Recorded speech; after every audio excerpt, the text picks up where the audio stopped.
Hey there, welcome back to Bedtime Story. I know many of you listen to these videos as you fall asleep, so before you settle in, I'd really love to hear where you're tuning in from. And if these stories have been keeping you company at night, leaving a like and subscribing would mean a lot. Now, let's relax, get cozy, take a slow breath, and begin. In this new story, true horror stories from a lonely February night drive. State records from 2024 document a sequence of unexplained events occurring along a desolate stretch of Highway 61. The Appalachian winter had settled into the deep valleys surrounding the small town of Montgomery, West Virginia during that cold month. Local dispatch logs indicate that the atmospheric conditions created a total loss of visibility for any driver venturing onto the road. Investigators noted that the combination of freezing rain and heavy fog made navigation nearly impossible for even the most experienced residents.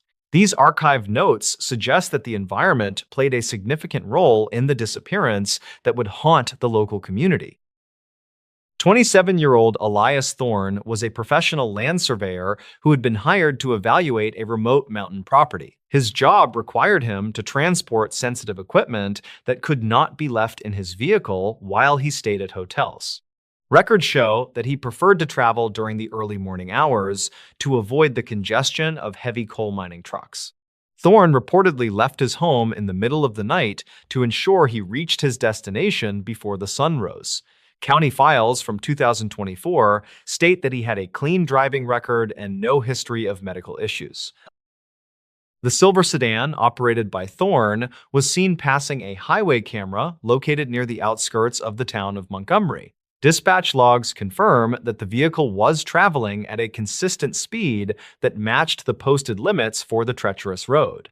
State records indicate that the car showed no signs of mechanical distress as it disappeared into the thick wall of fog. Investigators never confirmed if Thorne was aware of the black ice forming on the asphalt beneath his tires during that drive. Some locals claimed that the bridge over the Kanawha River was particularly dangerous due to the rising mist from the water. 40-year-old Marcus Vance was a veteran security guard working the graveyard shift at a restricted industrial gate near the highway. His primary responsibility was to log every vehicle that passed through the intersection to ensure the safety of the facility grounds. Vance reportedly noticed a pair of dim lights approaching through the darkness, but they seemed to flicker in an unusual pattern. Archive notes from 2024 suggest that the guard stepped out of his shack to get a better view. He later told investigators that the vehicle appeared to be coasting silently without any audible sound from the engine or tires. The security guard attempted to signal the driver with a high-powered flashlight to warn him about the upcoming road closure.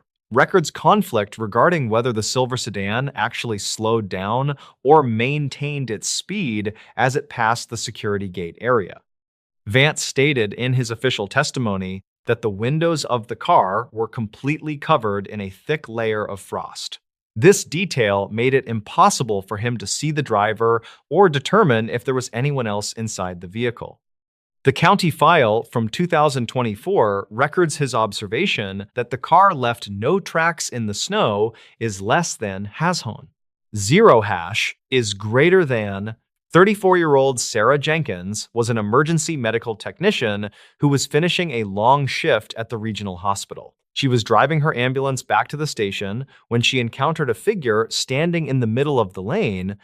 Jenkins reportedly slammed on her brakes to avoid a collision with the person who remained perfectly still in the freezing cold. State records show that she immediately contacted dispatch to report a pedestrian in distress on the isolated stretch of the highway. Her archived notes from that night described the individual as wearing clothing that was entirely inappropriate for the winter weather. The paramedic described the person as a tall man who was staring directly into the woods with a completely vacant expression. Investigators never confirmed the identity of this individual despite conducting a thorough sweep of the surrounding area for several miles nearby.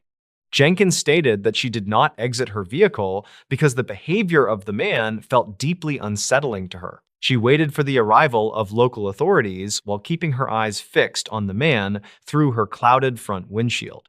Records from 2024 indicate that the figure simply vanished into the fog before the police could arrive.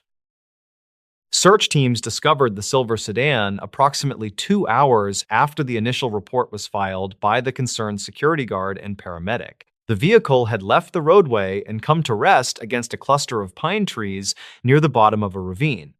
State records describe the scene as having very little physical evidence to explain why the car had veered off the road. Investigators noted that there were no skid marks on the pavement to suggest that the driver had attempted to use his brakes. The county file from 2024 confirms that the airbags had deployed upon the impact with the trees.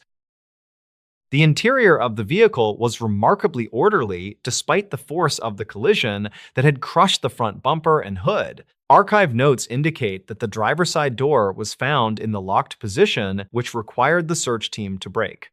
Thorne was not inside the car, and there was no blood or evidence of injury found on the seats or dashboard. Some locals claimed that they saw flashlights moving in the woods nearby, but the police found no other people on site. Investigators never confirmed if the windows had been rolled down or if they were shattered during the actual crash event. A detailed inventory of the vehicle was conducted by the county sheriff and recorded in the official file from 2024. Thorne's wallet was found resting on the center console with all of his identification cards and cash still tucked safely inside. His cell phone was plugged into the charger, but the screen was completely black and the device would not power on. State records show that his surveying equipment was still secured in the trunk and had not been touched by any outsiders. Investigators noted that his winter jacket was still draped over the back of the passenger seat in the cold car. The search for Elias Thorne expanded to include the entire region surrounding Highway 61 as more volunteers joined the effort. Dispatch logs show that canine units were brought in to track his scent from the driver's side door of the sedan. The dogs reportedly followed a trail that led directly to the edge of the Kanawha River before they stopped and barked. State records indicate that divers were sent into the freezing water to look for any sign of a body under the ice. These archive notes suggest that the river was too shallow in that specific area to sweep a person away quickly. Local residents began to share stories about other disappearances that had occurred near the same stretch of road over the past decades. Some locals claimed that the area was subject to magnetic interference that caused electronic devices to malfunction without any logical reason. Investigators never confirmed these theories and instead focused on the physical evidence found at the scene of the Thorne vehicle crash. Records conflict regarding the exact time that Thorne was last seen alive by anyone other than the security guard and paramedic. The county file from 2024 mentions a third witness who saw a man walking toward the old mines. A retired coal miner named Arthur Pringle claimed to have seen a man matching Thorne's description near the entrance of Shaft 4. Pringle reportedly told the police that the man was carrying a heavy metal lantern that emitted a very pale blue light. State records show that the old mine had been sealed with concrete blocks over 20 years ago to prevent any trespassing. Investigators checked the entrance and found that the seals were intact and there were no signs of any recent forced entry. These archive notes lead to further confusion regarding the timeline of Thorne's movements during that cold and lonely February night. 1 week after the disappearance, the Thorne family began receiving a series of mysterious phone calls that lasted for several minutes each. Dispatch logs indicate that the calls occurred at exactly 2 in the morning, which was the time Thorne was last seen. The family reported that the caller never spoke, but the background noise sounded like someone breathing heavily into the small microphone. State records show that the authorities attempted to trace the origin of the signals through the regional telecommunications network service provider. Investigators never confirmed the location of the caller because the signals seemed to jump between multiple different towers across the state. A breakthrough occurred when a technician found a record of a call originating from a payphone at a closed rest stop. Archive notes from 2024 describe the location as an abandoned facility that had not been used in years. Police officers were dispatched to the rest stop where they found the handset of the payphone dangling by its metal cord. County files state that the area was covered in a layer of dust that showed no signs of any human footprints. Investigators noted that the payphone was not even connected to a functional phone line, according to the utility company records. While searching the rest stop, an officer discovered an old logbook that had been left on a wooden bench inside the building. The county file from 2024 indicates that the logbook contained names and dates from the early 1980s. One entry, dated February 14th of the current year, contained the name Elias Thorne written in very neat and precise handwriting. State records show that the ink was still wet when the officer touched the page to examine the mysterious written text. Investigators never confirmed how the name could have been written in a locked and abandoned building without any recent entry. As the weeks turned into months, the official investigation into the disappearance of Elias Thorne began to stall due to lack of evidence. State records indicate that every lead had been followed to a dead end without providing any clear answers about his fate. The silver sedan was eventually released to the family, but they refused to drive it because of the lingering cold smell. Some locals claimed that they still see a silver car parked on the shoulder of Highway 61 during the fog. Investigators never confirmed these sightings and dismissed them as the result of overactive imaginations within the small rural mountain town. The geology of the Appalachian region often creates hidden pockets of air and deep underground caverns that are not on any maps. State records suggest that the weight of the car on the unstable soil could have triggered a small and localized ground collapse. Investigators never confirmed if Thorne had accidentally stepped into a sinkhole that was hidden by the heavy layer of winter snow. Archive notes from the Geological Survey team mention that the area near the ravine has a history of sudden land subsidence. These factors remain part of the official theory, even though no physical opening in the earth was ever located by teams is less than #. 0 hash is greater than. Regional authorities conducted a final review of the dispatch logs to determine if any other vehicles had been in the area. County files from 2024 show that a black pickup truck was recorded entering the highway but never exiting. Investigators never confirmed the identity of the driver or the license plate because the video footage was too grainy to read. State records conflict on whether this truck was involved in the Thorne case or if it was just a local resident. This piece of data remains one of the many unanswered questions that continue to puzzle the lead detectives on the case. The Thorne family eventually placed a small memorial marker near the site where the silver sedan was found in the winter brush. Some locals claimed that the flowers placed at the memorial stay fresh even when the temperatures drop well below the freezing point. Investigators never confirmed the validity of these claims and viewed them as a way for the community to cope with loss. State records indicate that the case will remain categorized as an open investigation until some form of physical remains are located. The story of that night drive serves as a reminder of the mysteries that still exist in the mountains. The case of Elias Thorne remains one of the most baffling entries in the West Virginia State Archives from 2024. Regional records conflict on whether he was a victim of a crime or if he simply chose to walk away forever. The county file from 2024 is still marked as an active missing persons case with no new leads. Every February, the local dispatch logs see a spike in reports concerning a man standing in the fog near the river. Investigators never confirmed the source of these reports, but the mystery of that lonely night drive continues to persist today. In this new story, real February horror stories from the hills of West Virginia. In the midwinter of 1979, a 31-year-old mother named Susan Roop lived in the small community of Shady Spring within the Appalachian foothills. According to reportedly archived notes, Susan was navigating a difficult divorce while managing a local bank position to support her 3 young children. Despite the stress of her personal life, Susan remained optimistic about her future after recently being awarded full custody and preparing for a property sale. The regional weather in February was notoriously harsh, yet Susan was seen by multiple witnesses performing her daily routines in the cold mountain air. Dispatch logs from the local county file from 2009 indicate that her morning started like any other Tuesday in the quiet town. On the morning of February 12th, Susan left her home and reportedly entered a late-model truck driven by an unidentified individual near the roadside. Records conflict regarding the driver's identity, but state records show that Susan's children were greeted later that day by their estranged father.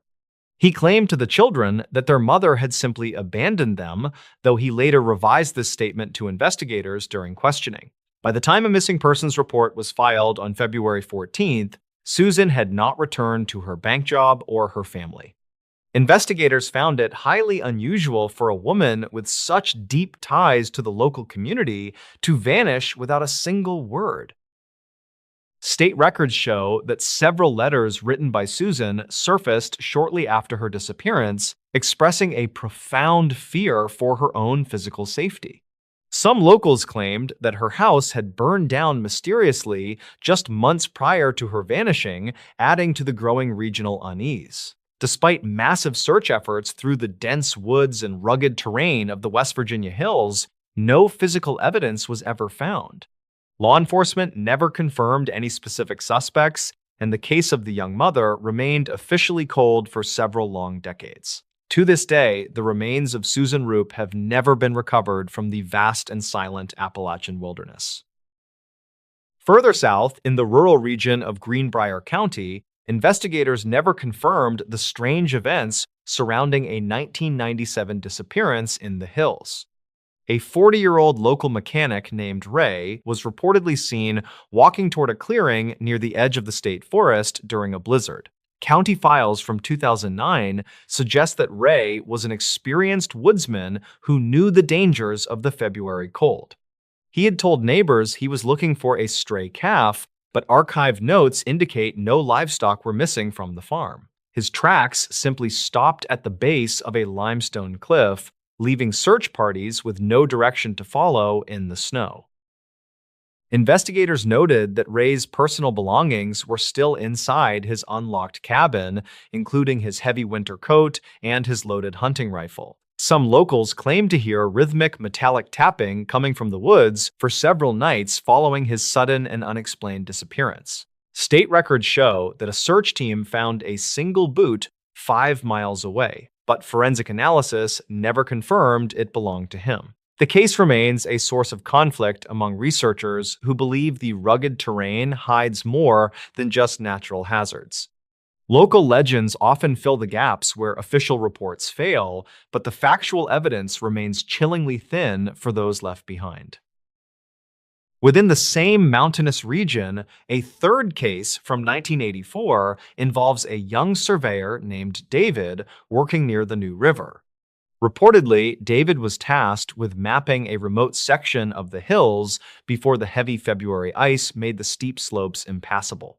Dispatch logs from that period record a final radio transmission where David sounded calm but mentioned finding an unmarked concrete cellar. When he failed to return to the base camp by nightfall, a rescue team was dispatched to his last known coordinates. They found his surveying equipment neatly stacked on a flat rock, but David was nowhere to be found in the area. Archived notes from the sheriff's office mentioned that the concrete cellar David described was never located by any of the subsequent search teams. Investigators never confirmed if David had encountered someone in the woods or if he had simply become disoriented in the shifting mountain fog. Records conflict on whether he had any reason to leave his life behind, as he was engaged to be married. Some locals claimed that the area was historically avoided due to unstable ground, yet no sinkholes were discovered during the intensive search. His disappearance remains one of the many unsolved mysteries that haunt the cold winter history of the West Virginia Highlands. In February of 2011, a 35-year-old wildlife photographer named Sarah ventured into the Monongahela National Forest for a winter project. State records show that she was a seasoned hiker with professional-grade GPS equipment and enough supplies for a 3-day excursion. Reportedly, she checked in with a park ranger on the morning of February 3rd, stating her intention to photograph the frozen waterfalls. When her vehicle was found, still parked at the trailhead 5 days later, a full-scale search operation was initiated by the local authorities. Investigators never confirmed any signs of a struggle or foul play near her abandoned SUV, which was covered in thick snow. The county files from 2009 through 2020 detail the exhaustive efforts to locate any trace of Sarah's presence in the forest. Searchers reportedly found her camera tripod standing perfectly level in the middle of a frozen creek bed several miles from the trail. Archived notes describe the camera itself as missing from the mount, though the storage bag was found tucked inside a nearby hollow log. Some locals claim to see unusual lights in that specific sector of the woods during the week of her disappearance, but officials dismiss these reports. Records conflict on whether the tracks leading away from the tripod belonged to Sarah or to a large local predator. The investigative team noted that Sarah's GPS device was eventually recovered by a hiker in 2014, nearly 10 miles from her last known position. State records indicate that the device had been powered off manually and it contained no data points from the day she vanished. Some investigators suggested that Sarah might have intentionally disappeared, but her family maintained that she had no motive to leave her career. Dispatch logs from the recovery effort mentioned that the area where the device was found had been searched multiple times in previous years. The case remains open with no new leads, leaving Sarah's fate as cold as the February air in which she disappeared. In another documented incident from 1992, a 28-year-old truck driver named Mark was reported missing near the West Virginia border. Reportedly, Mark was hauling a shipment of timber through the winding mountain passes when his rig was found idling on the shoulder. Dispatch logs confirm that the engine was still running and the heater was on full blast when state troopers arrived. Archived notes state that Mark's wallet and cigarettes were left on the dashboard, suggesting he had stepped out only for a moment. Investigators never confirmed any mechanical issues with the truck that would have required him to stop in such a remote location. State records show that bloodhounds were brought to the scene, but they refused to track any scent beyond the passenger side door. Some locals claimed that the stretch of highway was notorious for sudden whiteout conditions that could disorient even the most experienced drivers. County files from 2009 mentioned that a local resident reported seeing a man matching Mark's description walking along a ridgeline miles away. However, investigators never confirmed this sighting, and no physical evidence of Mark's passage through the woods was ever discovered. Records conflict on the timeline of events, as the truck had been stationary for at least 6 hours before the police arrived. The mystery of Mark's disappearance was further complicated when his wedding ring was found at a local gas station 3 weeks later. Investigators never confirmed how the ring got there, as the station was over 50 miles from where the truck was abandoned. Archived notes suggest the ring appeared to have been placed deliberately on a sink in the men's restroom rather than dropped. Some locals claimed this was a sign of a voluntary disappearance, while others believed it was a taunt from an unknown third party. To this day, the state records for Mark's case remain classified as a missing person investigation with no resolution in sight. Finally, in February of 2004, a 60-year-old retired schoolteacher named Eleanor vanished from her porch in the town of Fayetteville. Reportedly, Eleanor had been seen by a neighbor feeding the birds just moments before she was nowhere to be found. Dispatch logs show that her front door was left wide open and her tea was still steaming on the kitchen table. State records indicate that Eleanor had lived in the same house for 40 years and had no history of memory loss. Investigators never confirmed any evidence of a break-in or any signs that Eleanor had left the property of her own accord. Archived notes from the local sheriff mentioned that a series of strange phone calls had been placed to Eleanor's residence in the weeks prior. Some locals claimed these calls consisted only of heavy breathing and the sound of wind, though the records conflict on this detail. County files from 2009 reveal that a set of footprints was found in the light snow leading toward the back garden. The footprints were notably large and appeared to be made by someone wearing heavy work boots, yet they ended abruptly at the fence. Eleanor was never seen again, and the quiet hills of West Virginia kept yet another secret from the cold winter of 2004. In this new story, true horror stories from February road trips into Appalachia. The early morning mist clung to the jagged peaks of the Monongahela National Forest as Elias Thorne steered his sedan through the winding mountain passes. 2026 brought an unusually harsh winter to West Virginia, and the 28-year-old freelance photographer sought to document the frozen landscapes. He carried only a heavy parka and a high-end digital camera while aiming for the secluded ridges near the Randolph County line. The heater hummed against the biting chill of the February air as the asphalt gave way to a narrow gravel path. Thick pine trees crowded the shoulders of the road and limited his visibility to a few dozen feet in the gray light. Every mile deeper into the wilderness felt like a step further away from the safety of the modern world.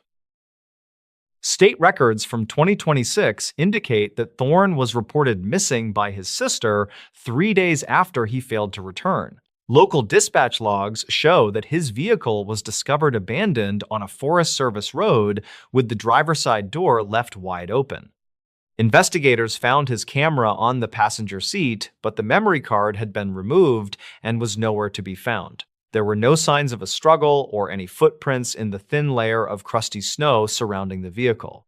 Some locals claimed they heard a rhythmic metallic tapping coming from the woods that evening, but authorities never confirmed these reports. The silence of the Appalachian wilderness remained the only witness to the sudden disappearance of the young man from the roadside. County files from 2009 detail a similar occurrence involving a couple traveling through the same region during a winter storm. Sarah and Mark Miller were driving toward a remote cabin rental when their GPS reportedly began cycling through various conflicting sets of coordinates. The 30-year-old engineers were well prepared for the cold, but archived notes suggest they became disoriented near the Blackwater Falls. Search teams later located their SUV parked perfectly straight in the middle of a bridge with the engine still idling. All of their personal belongings, including wallets and cell phones, were neatly stacked on the dashboard in a precise vertical pile. Recovery efforts were hampered by the shifting terrain and the fact that various state records conflict regarding the exact find. A park ranger documented a series of archived notes regarding strange acoustic anomalies reported by hikers in the West Virginia highlands. These reports often describe the sound of a human voice mimicking the exact tone and cadence of a distress call. Investigators noted that these sounds were frequently heard near deep limestone caves where the acoustics can create deceptive or confusing auditory reflections. One specific entry from 2024 mentions a group of travelers who stopped their car because they heard a child crying. They followed the sound for several hundred yards into the brush before realizing the source was moving at an impossible speed. No evidence of a child or any other person was found in that sector during the subsequent law enforcement sweep. The mystery of the Appalachian road trips in February persists as more archived notes surface regarding these unexplained and cold cases. Forensic evidence often yields no biological traces or clues that would suggest the involvement of any known predatory mountain wildlife.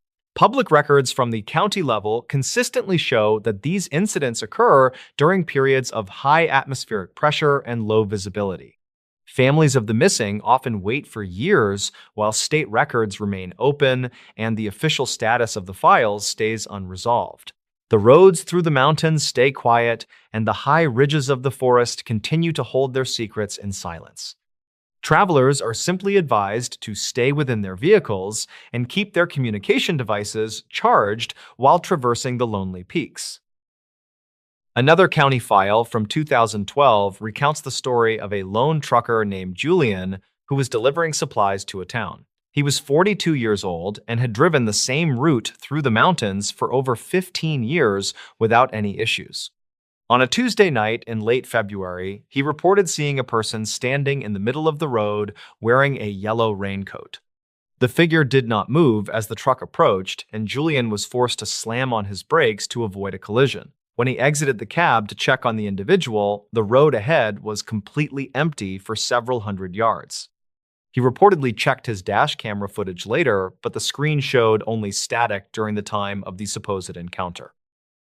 The archived notes from the local sheriff department describe how Julian refused to drive through that specific mountain pass ever again after that night.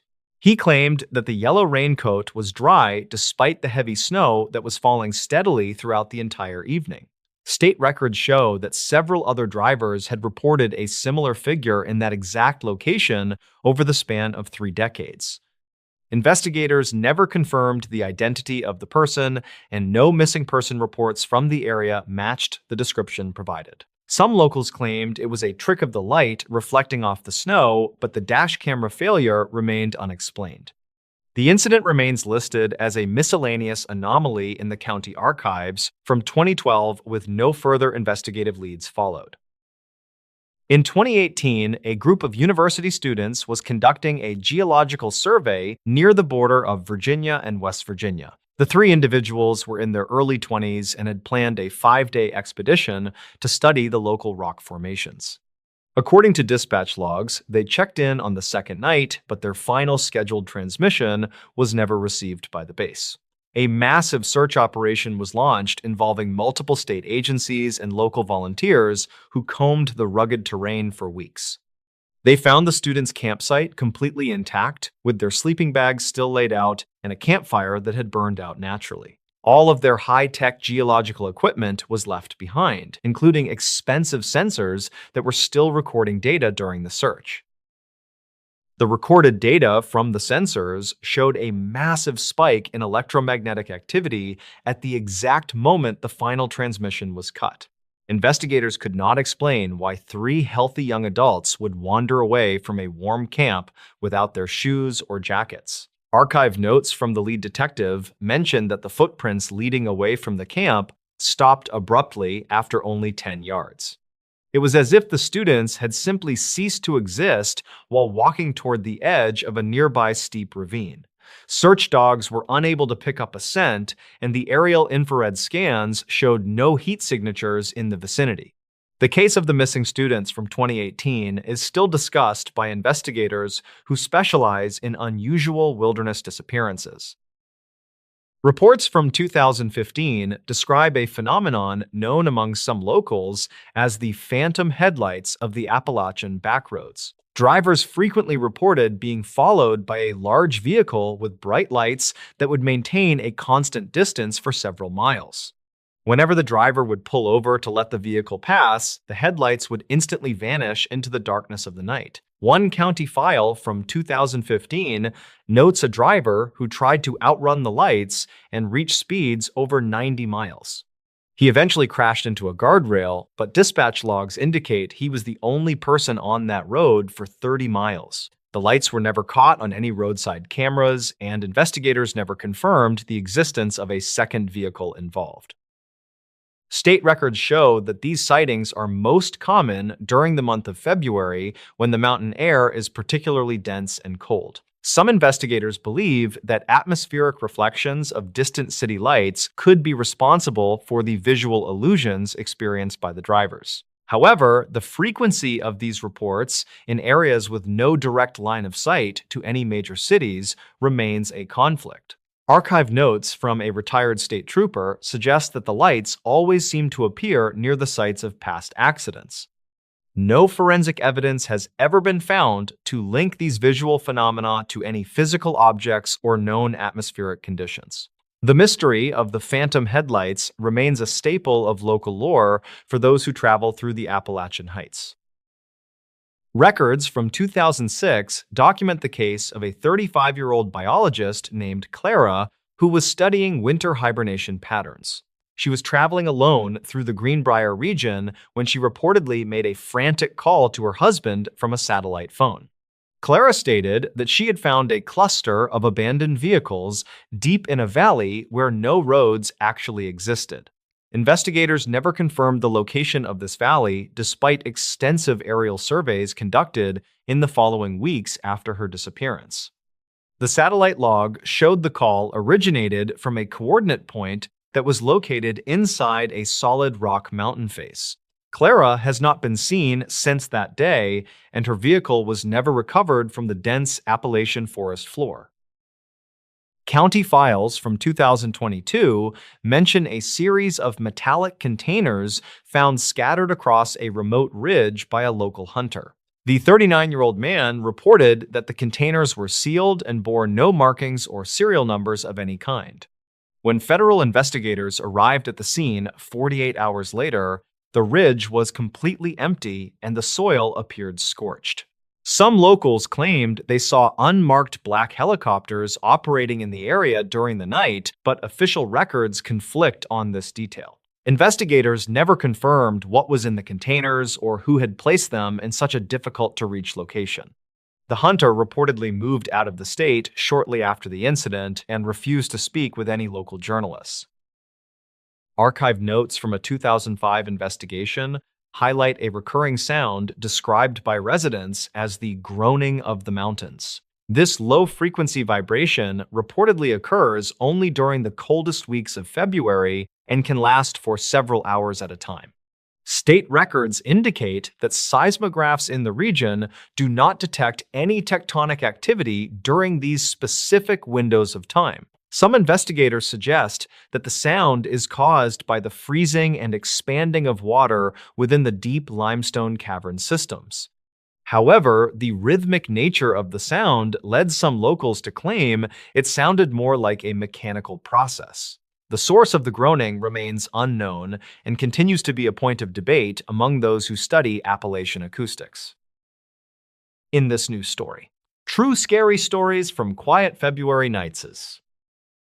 The rural outskirts of Blacksburg, Virginia, experienced an unusually silent stretch of weather during the first week of February 2020. Mark Henderson was a 45-year-old freelance archivist who lived alone in a renovated farmhouse located several miles from the nearest paved road. He moved to the region specifically for the isolation, which allowed him to process large volumes of historical documents without the distractions of city life. Local dispatch logs indicated that the area was under a stagnant high-pressure system, which resulted in nights that were remarkably still and devoid of wind.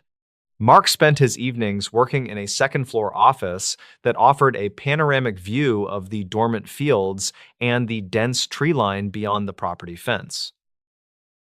On the night of February 4th, Mark reportedly noticed a series of disturbances that did not align with the typical behavior of local woodland animals.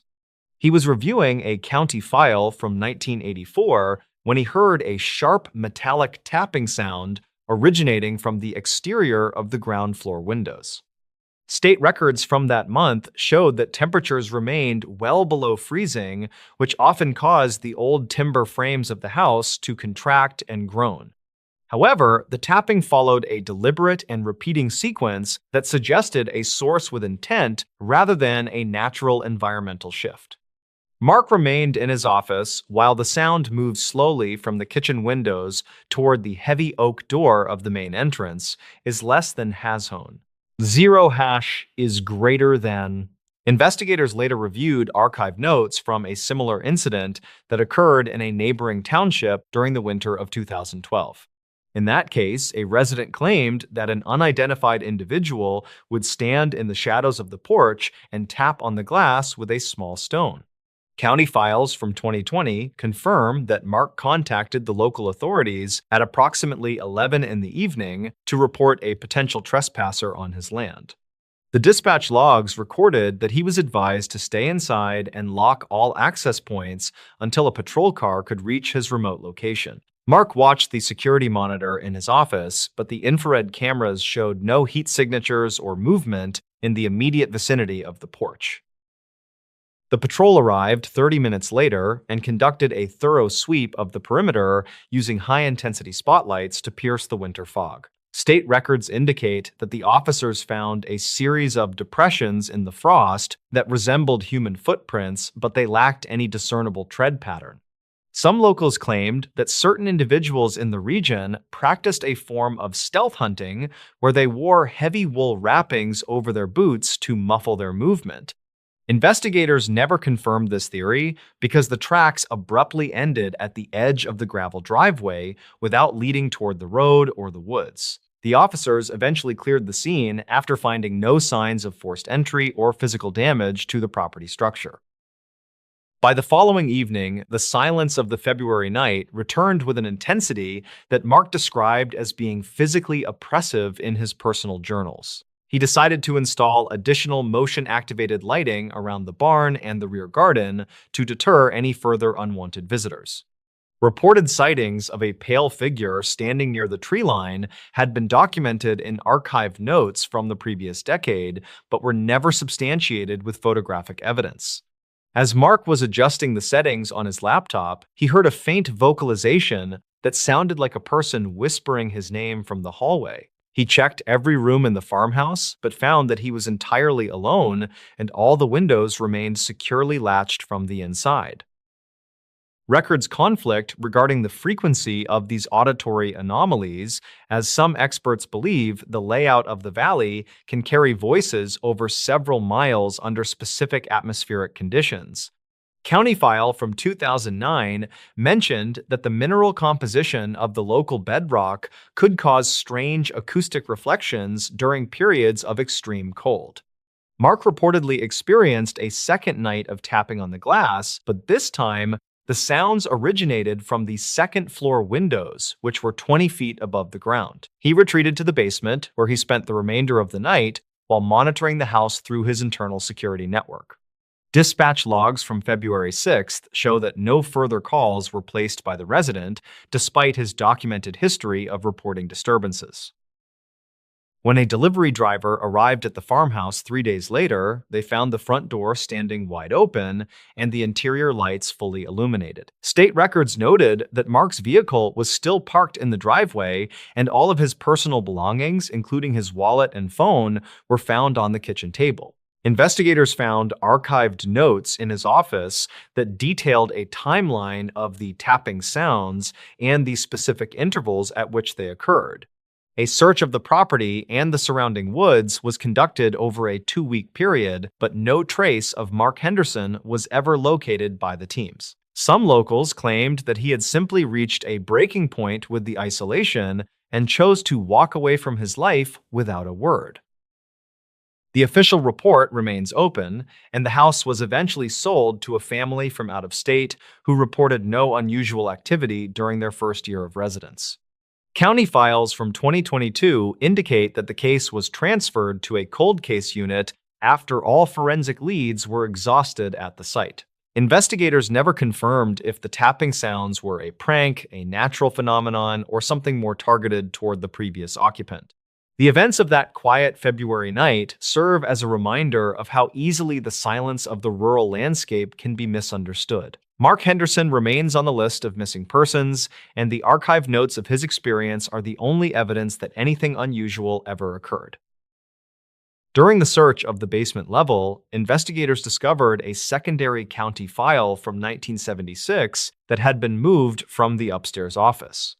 This document described a series of disappearances in the Blacksburg area that occurred during the coldest weeks of February over several decades. State records indicated that none of these individuals were ever recovered, and their properties were often found with the doors left unlocked. The archive notes suggested that the incidents were linked by the presence of rhythmic tapping sounds reported by neighbors prior to the disappearances. Forensic teams examined the basement floor and found that the dust layers had been disturbed in a pattern that matched the movement of heavy furniture. No fingerprints other than those belonging to Mark were recovered from the metal filing cabinets or the basement windows. A local historian later provided dispatch logs from 1991 that detailed a similar event involving a retired teacher living in a nearby cabin. This individual had reportedly contacted the authorities to complain about a tall figure that appeared to be mimicking his daily routines from the tree line. Archive notes from the police department showed that the investigation was closed when the teacher moved to a different state without providing a forwarding address. Some locals claimed that the figure was a remnant of a settlement that had been abandoned during the 19th century due to a severe winter. Investigators never confirmed the existence of such a settlement, and the land records from that era remain largely incomplete. The connection between these historical events and the disappearance of Mark Henderson remains purely circumstantial according to state records. The forensic examination of the farmhouse windows revealed that the tapping had left microscopic fractures in the glass that were only visible under specialized lighting. The county file from 2021 noted that these fractures were consistent with a high-frequency vibration rather than a physical strike from a solid object. This data conflicted with Mark's original report of someone using a small stone to tap on the exterior of the house. Investigators searched the local power grid logs to see if a malfunctioning electrical transformer could have caused the vibrations, but the results were negative. State records indicate that the surrounding properties did not experience any similar glass damage or auditory disturbances during the month of February. The source of the energy required to create such precise fractures in the tempered glass remains unidentified by technical experts. The search for Mark Henderson was officially suspended in late March when the spring thaw began to saturate the low-lying areas of the property. Dispatch logs from the final day of the operation noted that the canine units were consistently drawn to a specific section of the limestone cliffs. Archive notes from the Geological Survey team mentioned that these cliffs contained several deep fissures that were not large enough for a person to enter. However, the dogs continued to alert on the openings until the handlers were forced to move them away due to the hazardous terrain. State records from that period show no evidence of human remains or clothing being found near the rock formations. The mystery of the quiet February nights in Blacksburg continues to be a subject of local speculation among those who remember the archivist. In the years following the disappearance, several hikers reported hearing rhythmic tapping while camping in the woods near the old Henderson farmhouse. The county file from 2024 recorded a statement from a group of students who claimed the sound followed them for several miles. Investigators never confirmed these reports as the students were unable to provide a recording of the sounds or a specific location for the source. State records show that the forest in that region is now designated as a protected zone with limited access during the winter months. The archive notes from the Henderson case are still referenced by researchers interested in the acoustic anomalies of the Appalachian foothills. No further evidence has emerged to explain the events of February 2020, and the file remains in the state archives. The final entry in Mark's personal journal mentioned a feeling of intense cold that seemed to permeate the house despite the functioning heating system. He wrote that the silence outside was so absolute that he could hear the sound of his own heartbeat echoing through the walls.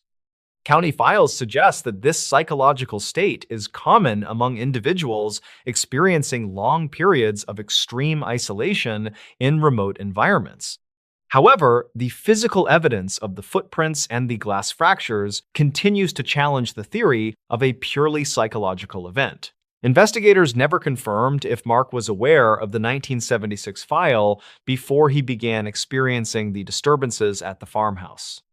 The story of the quiet February nights remains a cold case in the records of the Virginia State Police. In this news story, true creepy road trip horror stories that happened on cold February nights. The winter weather in the northern United States often creates a sense of isolation that affects the psychological state of many lone travelers. Road trips during the month of February are reportedly documented by state records as being the most dangerous due to unpredictable ice and wind. Most drivers who find themselves stranded on desolate highways claim that the silence of the frozen landscape is more unsettling than the cold itself. These individuals often report seeing figures or vehicles that do not appear in any official law enforcement logs or local county registry files. The following accounts are compiled from archived notes and dispatch logs that detail several strange encounters on the American road during the winter freeze.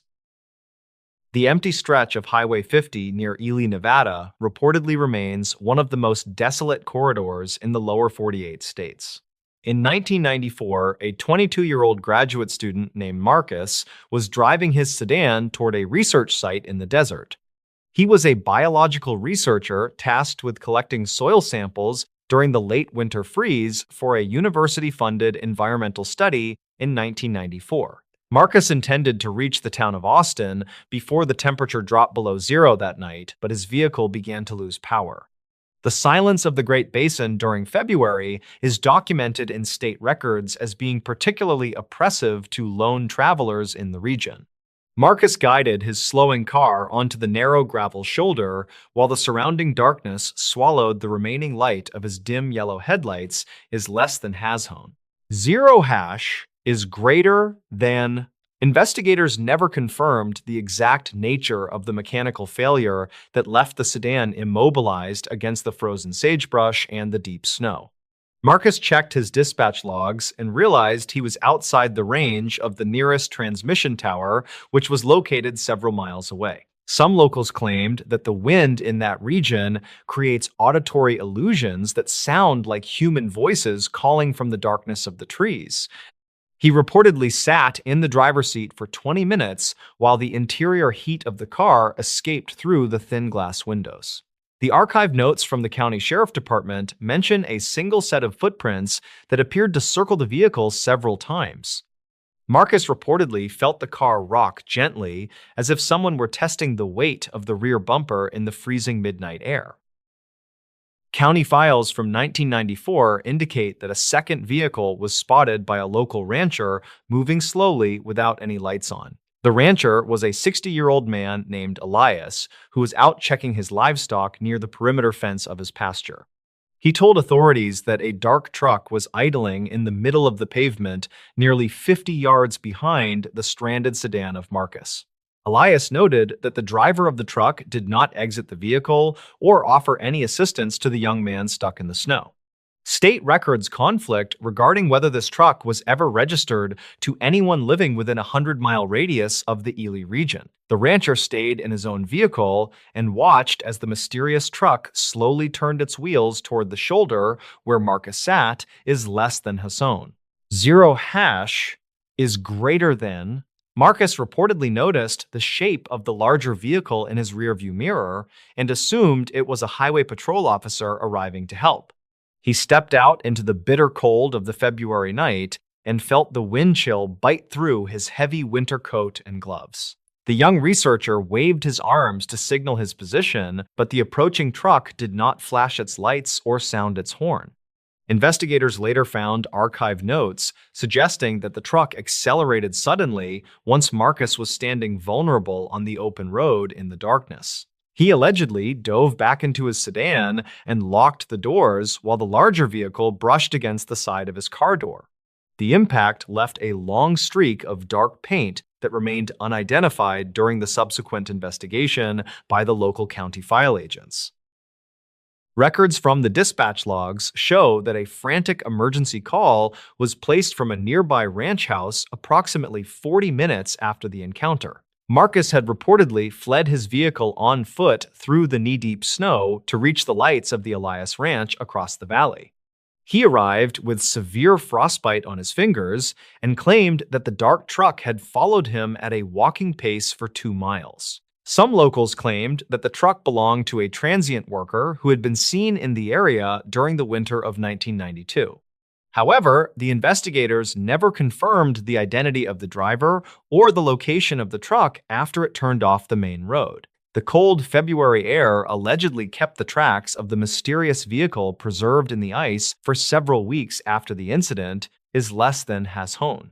Zero hash is greater than. A similar event was documented in 2011 near the town of Speculator in the Adirondack Mountains of New York during a heavy storm. A 35-year-old nurse named Sarah was traveling home from a double shift at a regional hospital located in the northern woods. Her goal was to reach her cabin before the freezing rain turned the winding mountain passes into sheets of black ice and stone. Sarah reportedly saw a figure standing in the center of the road wearing a bright yellow raincoat that seemed out of place. State records from 2011 describe multiple reports of a hitchhiker matching this description appearing on various nights throughout that specific February. She slowed her vehicle to avoid a collision, but the figure did not move or acknowledge the presence of her heavy SUV. The nurse later told investigators that the person in the yellow coat had no visible face behind the shadow of the hood and rain. She reportedly drove around the figure and watched in her mirror as the person began to run with incredible speed behind her car. Archive notes from the state police mention that Sarah reached speeds of 60 miles per hour on the ice to escape the individual. The records conflict on how a person on foot could maintain such a pace on a surface that was nearly impossible to walk. Some locals claimed the figure was a known prankster from the nearby village, but no one ever stepped forward to claim the responsibility. Sarah reportedly reached her cabin and stayed inside with a loaded shotgun until the sun rose over the frozen peaks the next day, is less than Hassan. Zero hash is greater than. In 2003, a long-haul trucker named Robert was navigating the icy passes of the Cascade Mountains in the state of Washington. He was a 48-year-old driver with 20 years of experience transporting heavy machinery across the northern border of the United States. Robert was behind schedule due to a massive snowstorm that had closed several primary routes through the mountain range during early February. He was forced to take a secondary logging road that was rarely plowed by the state road crews during the peak of winter. The dispatch logs from his trucking company indicate that he checked in at 11 o'clock at night to report heavy fog conditions. Robert reportedly saw a pair of headlights appearing in his side mirror that seemed to be maintaining a very consistent distance behind him. The truck driver noticed that the following vehicle was not using its high beams despite the total lack of visibility on the narrow road. He slowed down to let the other driver pass, but the vehicle behind him also decreased its speed to match his own pace. Robert reportedly used his radio to contact any other drivers in the area, but he received only static and distant white noise. Archived notes from the State Patrol show that no other commercial vehicles were authorized to be on that specific road that evening. He grew concerned when the following vehicle began to weave back and forth across the center line of the snowy logging path. The county file from 2003 contains a statement from Robert describing the vehicle as a vintage black limousine from the 50s is less than Hashown. Zero hash is greater than. Investigators never confirmed the presence of a vintage limousine in the region because there were no registration records for such a car in Washington. Robert reportedly saw the driver of the limousine pull alongside his massive truck while they were navigating a sharp turn over a steep cliff. He claimed that the interior of the car was filled with a thick green light that obscured the features of the person driving. The truck driver forced his vehicle into a higher gear and managed to pull away from the mysterious car on a straight stretch. Some locals claimed that an old hotel at the top of the pass used to operate a fleet of similar cars in 1950. Robert reached the main highway and found that the black car had vanished into the swirling snow without leaving any tire tracks. Another account from 1988 involves a young couple named David and Linda who were driving through the rural hills of Kentucky. They were both 24-year-old teachers who were traveling to visit family for a winter wedding during the first week of February.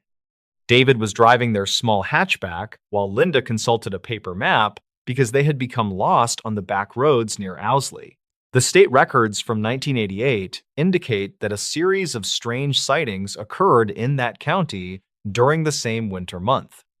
They reportedly encountered a roadblock consisting of several large wooden crates that had been placed across the width of the narrow pavement. David stopped the car and remained inside while he waited for someone to appear and explain the obstruction in the freezing road is less than Hashown.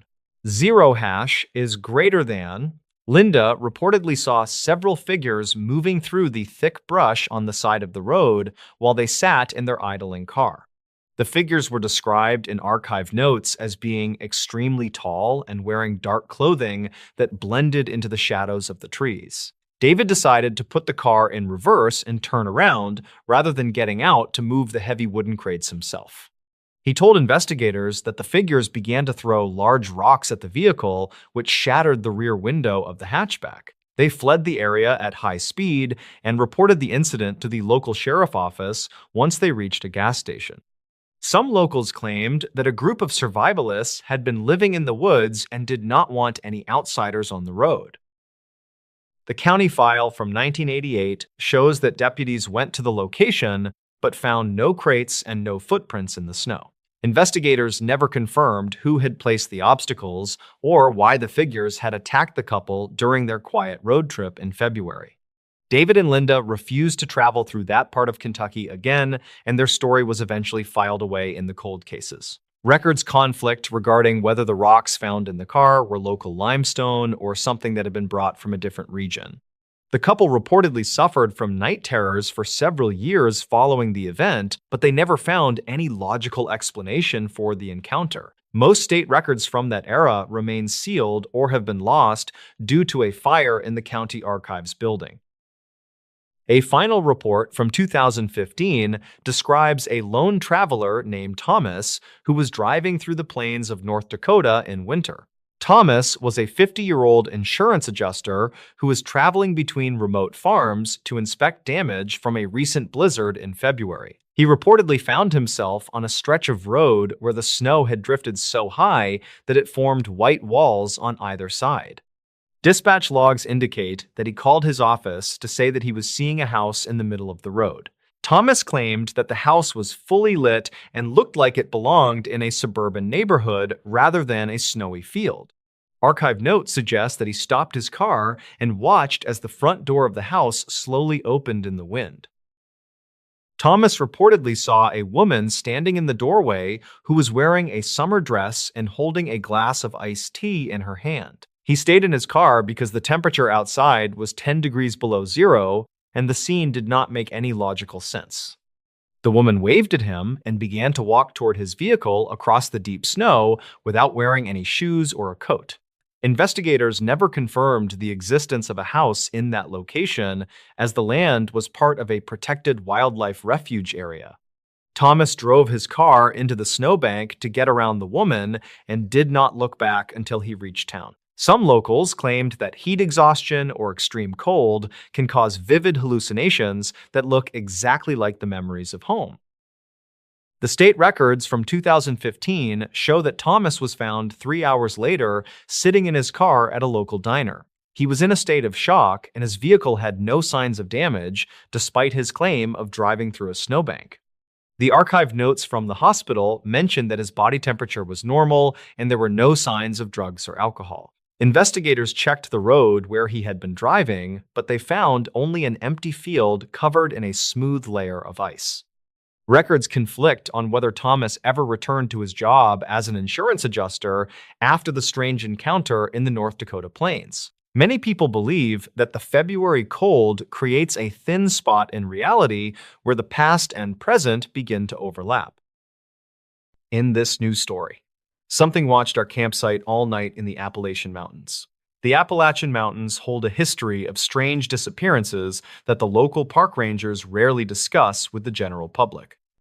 Griffin Holloway worked as a professional wildlife photographer who specialized in documenting rare bird species in the remote mountain wilderness. He was 34 years old, and he had spent the last decade traveling through the most isolated mountain ranges. In October of 1998, he decided to travel to a remote section of the Blue Ridge Mountains area. His goal for the trip was to photograph the rare northern goshawk during its peak migration through the hardwood forest. He arrived at the trailhead during a particularly cold afternoon when the wind was beginning to howl through the trees. Griffin packed his professional equipment, including a heavy tripod and a specialized long lens for his high-end film camera. He hiked 4 miles into the backcountry before he decided to set up a small camp near a stream. The area was quiet, and the nearest paved road was a full day of hiking away from his current location. He built a small fire and he cooked a simple meal before the sun began to set behind the peaks. As the light faded, he felt a sudden and very distinct sensation that someone was standing just beyond the forest.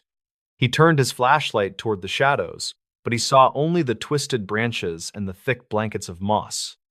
Griffin shrugged off the feeling and he climbed into his sleeping bag to get some rest for the early morning. He woke up at 3 in the morning to the sound of something heavy moving slowly around the outer perimeter. The movement was calculated and deliberate, as if the intruder was trying to avoid making any unnecessary noise on the protection. Griffin reached for his flashlight and he sat perfectly still while his heart hammered against his ribs in the dark. He heard a low and gravelly sound that resembled a person trying to clear their throat from a great distance. The photographer slowly unzipped the tent flap and he peered out into the misty clearing where the fire had died. He saw a pair of pale eyes reflecting the moonlight from behind a large oak tree about 20 feet away. The eyes remained perfectly stationary, and they did not blink even when he shone his bright flashlight directly at them. Griffin felt a surge of adrenaline, and he shouted a warning into the darkness to see if anyone would respond. There was no reply from the woods, and the eyes eventually vanished into the thick undergrowth without making a sound.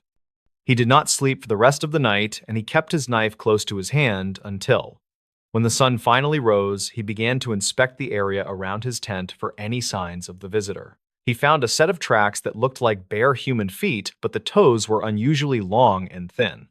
Griffin decided to conduct a formal investigation by setting up a series of motion-activated cameras around the campsite area. He spent the entire afternoon carefully hiding the lenses behind piles of brush and inside the hollow trunks of trees. He used a specialized high-speed film that was designed to capture clear images in very low light conditions indeed. While he was working, he found a discarded leather glove that did not belong to him near the creek bed. The glove was extremely old, and the leather had been stitched together with a material that looked like dried vine. He placed the glove in a plastic bag and he made a note of the exact location in his journal. That evening, he did not light a fire because he wanted to remain as inconspicuous as possible in the. He sat in his tent with a pair of night vision goggles and he watched the tree line for movement. At midnight, he saw a group of 3 tall figures emerge from the shadows near the edge of the.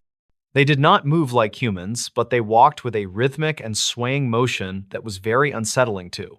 One of the figures approached the spot where he had placed the motion-activated camera, and it stood perfectly still.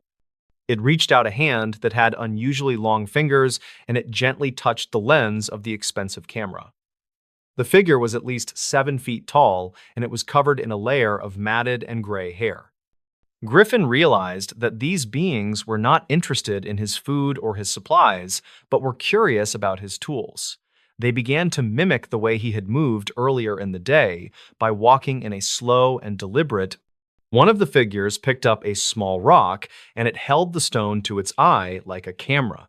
Griffin felt a deep sense of dread as he watched the creatures study his behavior with a high level. He realized that they had been watching him since he first entered the woods 3 days ago on the trail. The photographer remained in his tent and he prayed that the creatures would not decide to enter his small shelter. After an hour of observation, the figures retreated back into the woods, and the forest became eerily silent once again. Griffin waited until the first light of dawn before he gathered his gear and began the long hike back. He moved as quickly as he could, but he constantly looked over his shoulder to see if he was followed. He reached the ranger station in the late afternoon, and he asked to speak with the senior officer on duty. The ranger was a man named Silas Thorne, who had worked in the Appalachian Mountains for over 30 years total. Griffin described the figures and the way they had mimicked his movements during the long night at the remote camp. Silas listened to the story with a grim expression, and he did not seem surprised by the details of the ranger explained that there were several reports of these beings dating back to the late 1800s in the Rosette. He referred to them as the observers, and he said they were a group of feral people who lived. According to the archives, the observers did not attack hikers, but they were known for stealing items to use for. Silas showed Griffin a collection of items that had been recovered from abandoned camps over the last few decades of. The collection included rusted cameras and broken binoculars that had been carefully wrapped in animal skins and tied with vines. The ranger warned Griffin that the observers were becoming more bold and were starting to follow people closer to town. Griffin realized that the glove he found was likely a piece of clothing that the beings had tried to. The photographer returned to his home, but he could not stop thinking about the pale eyes in the dark forest. He processed the film from his motion-activated cameras, and he found several clear shots of the tall gray figures. The images showed the beings standing in a circle and looking directly into the camera lens with a curious expression. One of the figures was wearing the leather glove he had found near the creek bed earlier in the day. Griffin decided to share his findings with a local university professor who specialized in Appalachian history and human behavior. The professor examined the photos, and he suggested that the observers were a remnant of an ancient and isolated community. He believed that they had lost the ability to speak, but had developed a highly advanced system of visual mimicry. The university launched a small expedition to the area, but they found no trace of the observers or the... It seemed as though the beings knew they were being hunted, and they had moved deeper into the mountain range. Griffin never returned to that section of the woods, but he still keeps the photos in a locked desk. He sometimes hears a rhythmic tapping on his window at night, and he wonders if they have finally found. The Appalachian Mountains are a place where the past and the present often collide in ways that we cannot understand. Griffin Holloway eventually retired from wildlife photography, and he moved to a quiet town far away from the dark woods. He often tells his story to other hikers as a warning to always be aware of their surroundings. He knows that there are things in the mountains that do not want to be mapped or understood by. The legend of the observers continues to grow, and more people report seeing the pale eyes in the forest. Some people say that the beings are guardians of the wilderness, while others believe they are something much more. The ranger station still keeps a file on the disappearances, but the official cause is always listed as accidental. Griffin believes that the observers are still out there, and they are still watching the people who enter the D. He remembers the way the figure held the rock to its eye, and he knows they are still learning. The mountains hold their secrets tightly, and they do not give them up to anyone who is not invited. Every October, he looks at the mountains, and he remembers the night he was studied by the Silent Watchers. The investigation into the leather glove revealed that the stitching was made from a rare type of mountain orchid root. This plant only grows in the highest and most inaccessible parts of the mountain range near the rocky peaks. This discovery suggested that the observers had a deep knowledge of the local flora and how to use it. Griffin realized that the beings were far more intelligent than he had initially believed when he first saw them. He spent his final years writing a book about the experience, but he never published the final and most. He died in 2024, and he left his collection of photos to the local historical society in town. The researchers who studied the images found that the observers were often visible in the background of his earlier. It appeared that they had been following him for years before he ever noticed their presence in the dark. This realization changed the way the community viewed the forest and the people who lived in the mountain shadows. The mystery of the Appalachian observers remains unsolved, and the files are still open at the local sheriff office. The town of Blackwood remains a quiet place, but the residents always lock their doors when the sun goes down. They know that the mountains are not just rocks and trees, but are home to something that is still. Silas Thorne occasionally visits the old trailhead, and he leaves a small gift of fruit or cloth on the day. He says it is a way to keep the peace between the town and the beings who live above. Some people laugh at him, but others bring their own offerings to the edge of the dark and thick.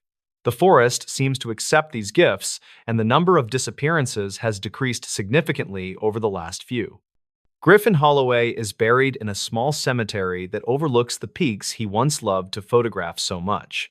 His headstone has a small carving of a camera and a single pair of eyes watching from the bottom. People who visit the grave often report feeling as though they are being observed from the trees near the prom. It is a fitting tribute to a man who spent his life looking at things that did not want. The Appalachian Mountains continue to stand tall, and they keep their secrets hidden beneath the canopy of the green. The final recording Griffin made before he left the mountains was a simple description of the silence in the coding. He said that the woods were not truly quiet, but were filled with the sound of 1,000 heartbeats. He believed that the mountain was one large organism and the observers were its eyes and its long ears.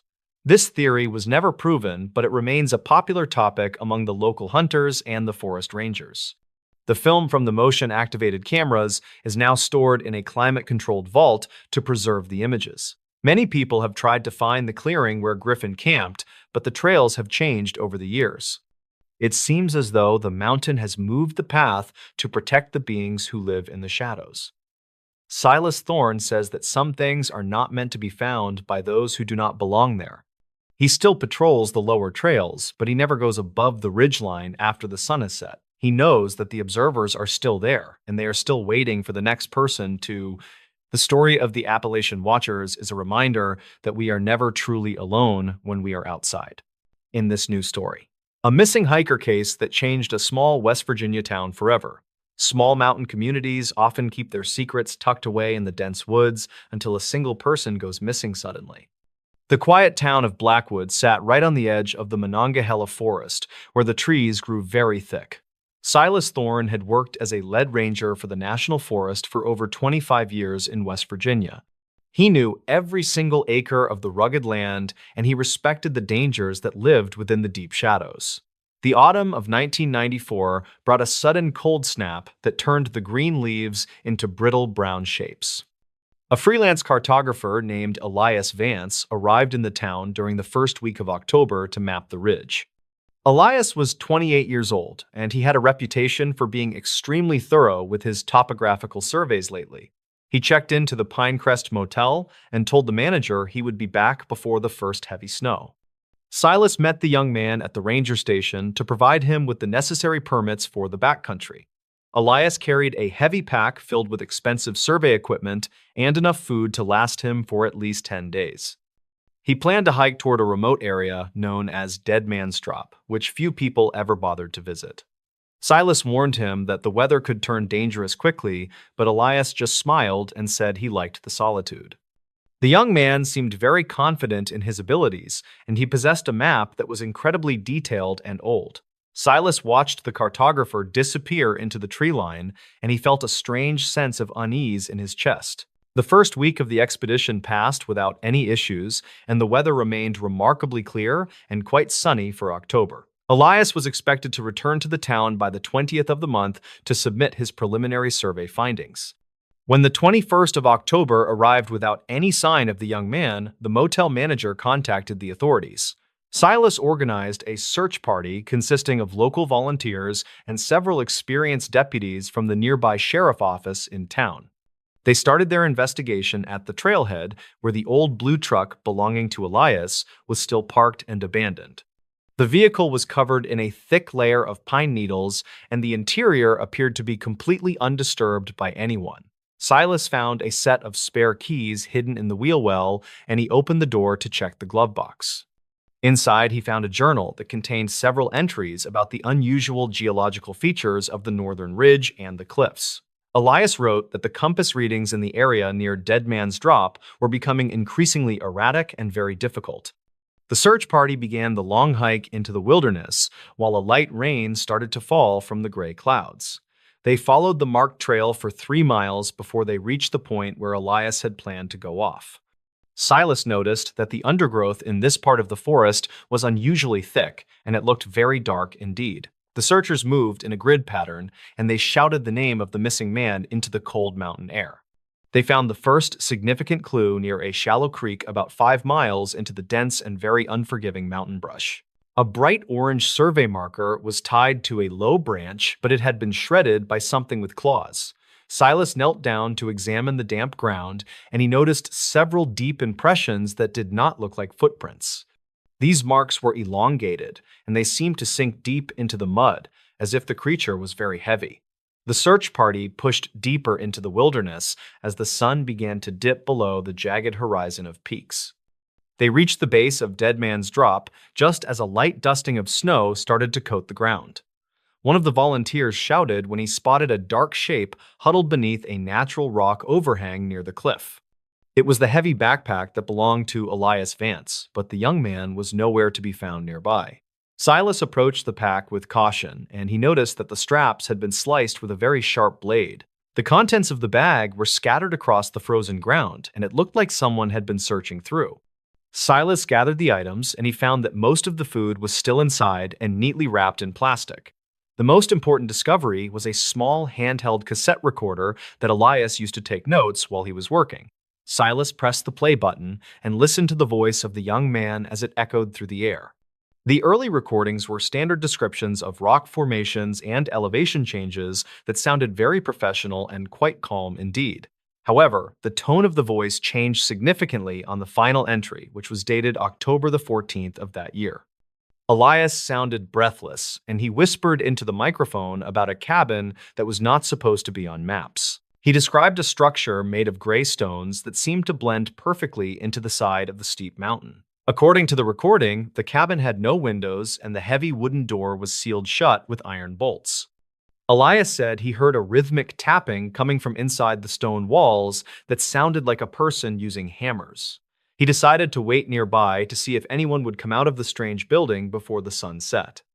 The recording ended abruptly with a loud metallic clatter and the sound of heavy boots running over very dry leaves. The search party spent the next 2 days looking for the stone cabin, but they found absolutely nothing in area. Silas studied the topographical maps and realized that the coordinates Elias mentioned led to a sheer cliff face with no ledge. He returned to the site where they found the backpack and began to clear away the snow with his hands. He discovered a series of narrow grooves carved into the rock that looked like they had been made by fingers. These grooves led toward a hidden crevice in the mountainside that was barely wide enough for a man to enter. Silas squeezed through the opening and found himself in a small, natural cavern that felt surprisingly warm despite the weather. The walls were covered in charcoal drawings of the surrounding forest and detailed maps of the town of Blackwood below. In the center of the cave sat a pile of survey equipment that had been smashed into hundreds of pieces. Silas found a final notebook page tucked into a crack in the stone wall that contained a single sentence. It stated that the mountain was not made of rock, but of something that was still breathing and hungry. The search for Elias Vance was officially called off after a massive blizzard buried the entire ridge under snow. Silas spent his final days as a ranger reviewing the dispatch logs from the night Elias recorded his final message. He discovered that several residents of Blackwood had reported hearing a strange rhythmic tapping coming from the floorboards of homes. These reports were dismissed at the time as settling foundations or the sound of woodpeckers in the nearby forest trees. Silas realized that the tapping Elias heard in the mountains was the same sound that was haunting the town below. He revisited the cavern one last time before he retired, but the entrance had been sealed by a rock slide. The maps that Elias had drawn on the cave walls suggested that the mountain was slowly expanding toward the town. Silas noticed that the distances between the trees near the trailhead were slightly different than they were 10 years ago. It seemed as though the earth itself was stretching and moving in a way that defied all known laws of. The disappearance of the young cartographer remained a cold case, and the files were eventually moved to a dusty basement. The town of Blackwood tried to move on from the tragedy, but the residents never quite felt safe in homes. Every year, on the anniversary of the disappearance, the local sheriff noticed an increase in reports of strange tapping sounds. The town of Blackwood was never the same after the disappearance of the young man who came to Map Wilderness. People started locking their doors at night, and parents told their children to stay away from the edge of woods. Silas Thorne retired from the ranger service a year later because he could not stop thinking about the rhythmic tapping. He moved to a different state, but he still kept a copy of the final recording in a desk. Some of the locals claimed they saw a figure watching the town from the high ridges during the cold months. These witnesses described a tall man who carried a survey pole and moved with a strange and very jerky gait. No body was ever recovered, and the stone cabin remained a mystery that the mountain refused to give up. The disappearance of Elias Vance became a local legend that served as a grim reminder of the power of nature. Some things are simply not meant to be mapped or understood by the people who live in the world. The Monongahela forest continues to grow over the old trails, and the secrets of the ridge remain buried in time. Silas often wondered if Elias was still out there somewhere tapping on the stones of a cabin that lived. He knew that some mysteries are better left alone in the dark corners of the world where the wind. The case remains open in the dusty files of the sheriff office, but no new evidence has ever been. Every October, the people of Blackwood remember the cartographer who vanished into the Gray Mountain, and they stay inside.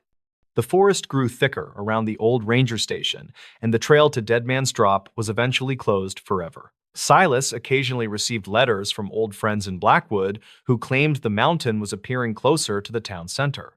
They sent photographs of the horizon that showed the jagged peaks towering over the rooftops in a very threatening way. Silas looked at his old maps, and he realized that the town of Blackwood was no longer where it started. The entire valley had shifted several miles to the north, according to the latest satellite imagery and the local surveys.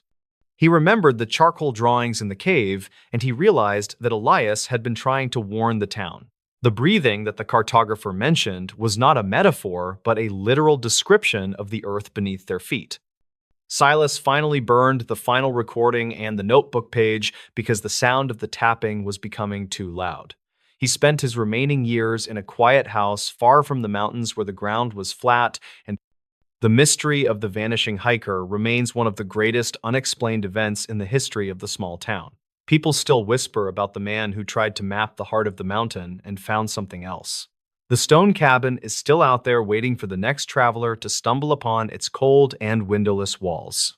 In this new story, true scary hiking stories from deep Appalachia. The Appalachian Trail near the town of Damascus, Virginia, remained a favored destination for experienced hikers during the spring of 2016. Thomas Miller was a 32-year-old civil engineer who spent his weekends navigating the more isolated ridgelines of the Blue Ridge Mountains. He arrived at the trailhead with the intention of completing a 40-mile loop through the high country over 3 days. Local dispatch logs indicated that the weather conditions were favorable when Thomas first set out into the dense timber and rocky terrain. The initial stretch of the journey followed a well-marked path that climbed steadily toward the limestone cliffs overlooking the valley below. The forest canopy in this region of the southern mountains was known for its ability to block out almost all natural sunlight even during the midday hours. Thomas noted in his personal logs that the atmosphere felt unusually heavy as he crossed the state line into a less traveled wilderness sector. State records from 2016 show that the local wildlife populations were stable and there were no reports of aggressive bear activity in the vicinity. He reached the first elevation marker by late afternoon and prepared to transition into the deeper drainage basins that defined the central loop. The trail narrowed significantly here as the hardwoods gave way to ancient hemlocks and thick blankets of damp mountain laurel. By the second afternoon, Thomas reportedly reached a section of the forest where the undergrowth became significantly more dense and difficult to navigate. State records from that period noted that several hikers had previously reported feeling a sense of disorientation while passing through this specific drainage basin. He decided to establish a temporary camp near a small creek that was not clearly marked on his primary topographic map. Investigators later found archived notes suggesting that the topography in this region often shifted due to seasonal runoff and minor geological movements. Thomas settled into his tent as the sun began to set behind the jagged peaks of the surrounding mountain range. The temperature dropped rapidly as the shadows stretched across the creek bed and the sounds of the local bird population went completely silent. Thomas started a small fire using dry wood he gathered from the perimeter of his camp to maintain some level of visibility. He felt a persistent sensation of being watched from the dark tree line, but he attributed the feeling to the isolation of the deep woods. Archived notes from a forestry survey conducted in 2012 mentioned that the acoustics in this valley could create strange echoes. Thomas finished his meal and extinguished the fire before retreating into the safety of his reinforced nylon tent for the evening. The silence of the high wilderness was interrupted by what Thomas described as rhythmic thudding sounds originating from the heavy brush nearby. He remained inside his sleeping bag while observing the thin fabric of the tent for any signs of external movement or shadows. County files from 2016 contain a brief statement from a witness who claimed to hear unusual vocalizations in that general area. These accounts were never confirmed by local authorities who searched the site for evidence of large predators or unauthorized human encampments. Thomas stayed awake for several hours while the sounds continued to move in a slow circle around his immediate campsite.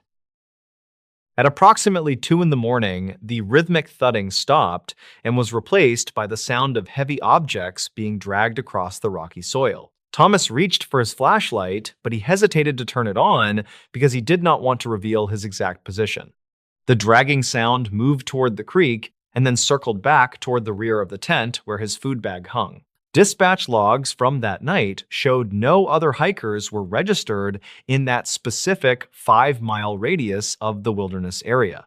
The unknown entity seemed to move with a calculated precision that did not match the typical scavenging patterns of a black bear. Thomas gripped his small folding knife while listening to the sound of heavy breathing just a few feet from his head. As the first light of dawn appeared, the sounds abruptly ceased, and Thomas emerged from his tent to inspect the surrounding perimeter. He reportedly found several heavy stones that had been moved from the creek bed and placed in a straight line near his gear. Some locals claimed that this behavior matched historical reports of territorial displays by individuals living off the grid in the deep woods. Investigators found no physical evidence of footprints or clothing fibers that would link a specific person to the disturbed rocks or noise. Thomas decided to abandon his original plan and began a rapid descent toward the nearest access road several miles away, is less than #. 0 hash is greater than. The descent was complicated by a thick layer of mountain fog that reduced visibility to less than 10 feet in every direction. Thomas struggled to keep his bearings as the trail seemed to weave through sections of the forest that he did not recognize. The county files from 2009 mentioned a similar case of a hiker who became lost when the trail markers vanished. He checked his compass multiple times, only to find that the needle was spinning erratically near certain rock formations in the gorge. This phenomenon was noted in state records as being caused by high iron content in the local subterranean mineral deposits. Thomas pushed forward through the gray mist while hearing the faint sound of snapping branches behind him. The trek back to the trailhead required Thomas to pass through a narrow gorge where the trail was frequently obscured by fallen hemlock trees. He noticed that the trail markers appeared to have been scraped away from the bark of the trees with a sharp instrument. Dispatch logs from that week showed that a maintenance crew had verified the markers were intact only 3 days prior to his arrival. Records conflict regarding whether the damage was caused by environmental factors or intentional tampering by an unidentified individual in the forest. Thomas reached his vehicle in the late afternoon and immediately contacted the local ranger station to report the anomalies. Search teams later surveyed the gorge, but they could not find any tools or evidence of a person residing in that sector. The official report remains open because state records cannot explain the rapid removal of the trail markers over such a large distance. Thomas never returned to that specific region of Appalachia, and he chose to hike in more populated state parks in the years following. The events of 2016 are still discussed by some hikers who frequent the Damascus area, but the facts remain largely inconclusive. Investigators never confirmed the source of the rhythmic sounds or the purpose of the stones moved during the night. The archived notes from the subsequent investigation included a testimony from a neighboring landowner who resided 5 miles from the trailhead. This individual reported seeing unidentified lights moving along the ridgeline during the same 48-hour period that Thomas was in the woods. County files from 2016 do not include any record of authorized search and rescue operations or aerial surveys that would account for the lights. Forensic analysts examined the stones found at the campsite and determined they were sourced from a geological layer located much deeper in the creek bed. This suggested that whoever moved the stones possessed significant physical strength or spent several hours working in total darkness. The case was eventually moved to an inactive status due to a lack of actionable evidence or criminal complaints. State records from 2017 indicate that two more hikers reported similar encounters with rhythmic thudding and rearranged forest debris in the same drainage basin. Neither of these individuals were able to provide a visual description of the entity or person responsible for the disturbances. Local law enforcement increased patrols near the Damascus access points for several months, but no unauthorized residents were ever located. Dispatch logs from that period show a series of noise complaints that were dismissed as wind whistling through the limestone caverns. The archive notes conclude that while the experiences were consistent, they lacked the physical proof required for a formal intervention. Thomas remains one of the few witnesses who provided a detailed timeline of the events from that spring weekend. Investigators later reviewed old county file from 2009, which detailed a missing persons case in the same northern sector of the trail. A 24-year-old botanist named Sarah Jenkins had disappeared while collecting plant samples near the limestone gorge.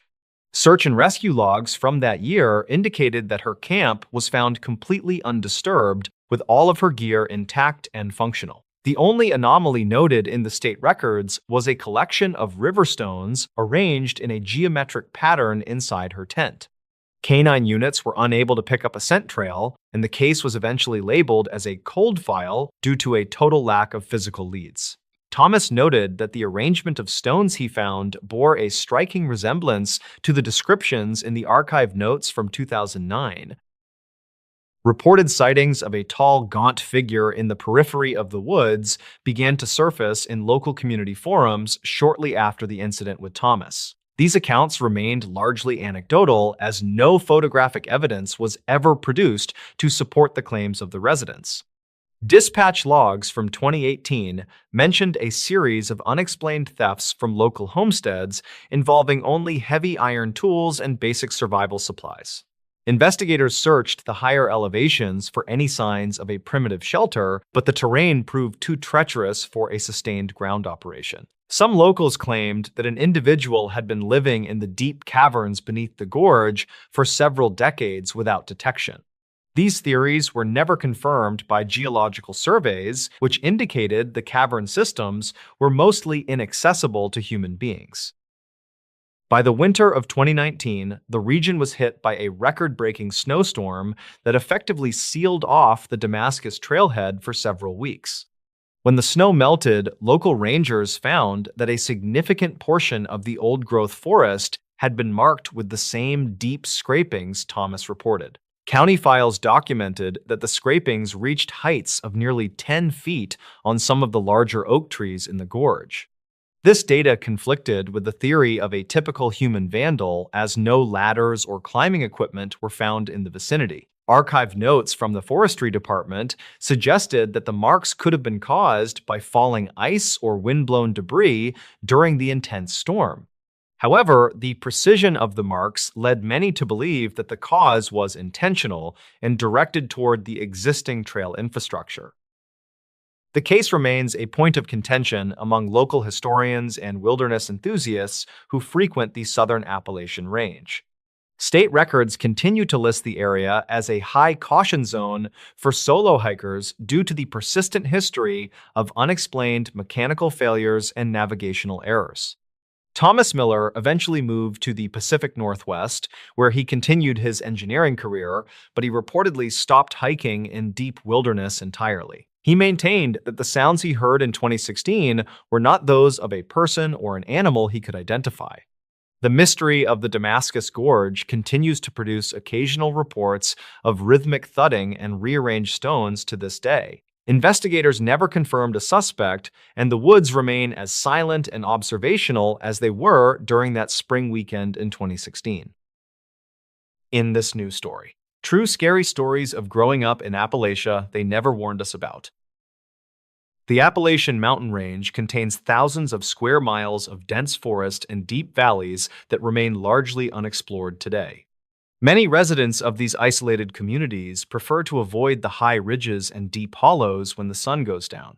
Jacob Miller was a 25-year-old surveyor who graduated from a technical college in the year 2012. He accepted a contract to map the boundaries of a large timber property located in the heart of Logan County.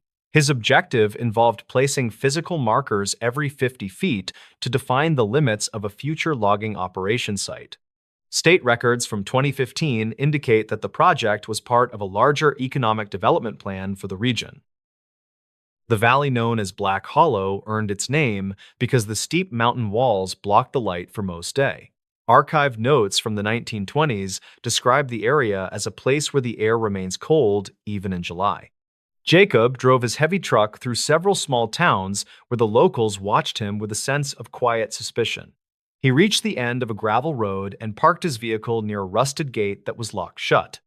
Reportedly, the local utility companies refused to service the hollow due to the frequent equipment failures and the rough terrain. Jacob checked his radio and noted that he was already losing the signal from the nearest tower in the city. State records mentioned that the last official residence in the hollow was a small homestead that burned in 1970. Dispatch logs from that year recorded a series of strange sightings by the fire crews who responded to the scene. Investigators never confirmed the cause of the fire, and the county file from 2009 noted the case closed. Some locals claimed that the fire was set intentionally to drive out a family that refused to sell their land. Records conflict regarding the names of the victims, but the stories of the tragedy persisted in the local folklore area.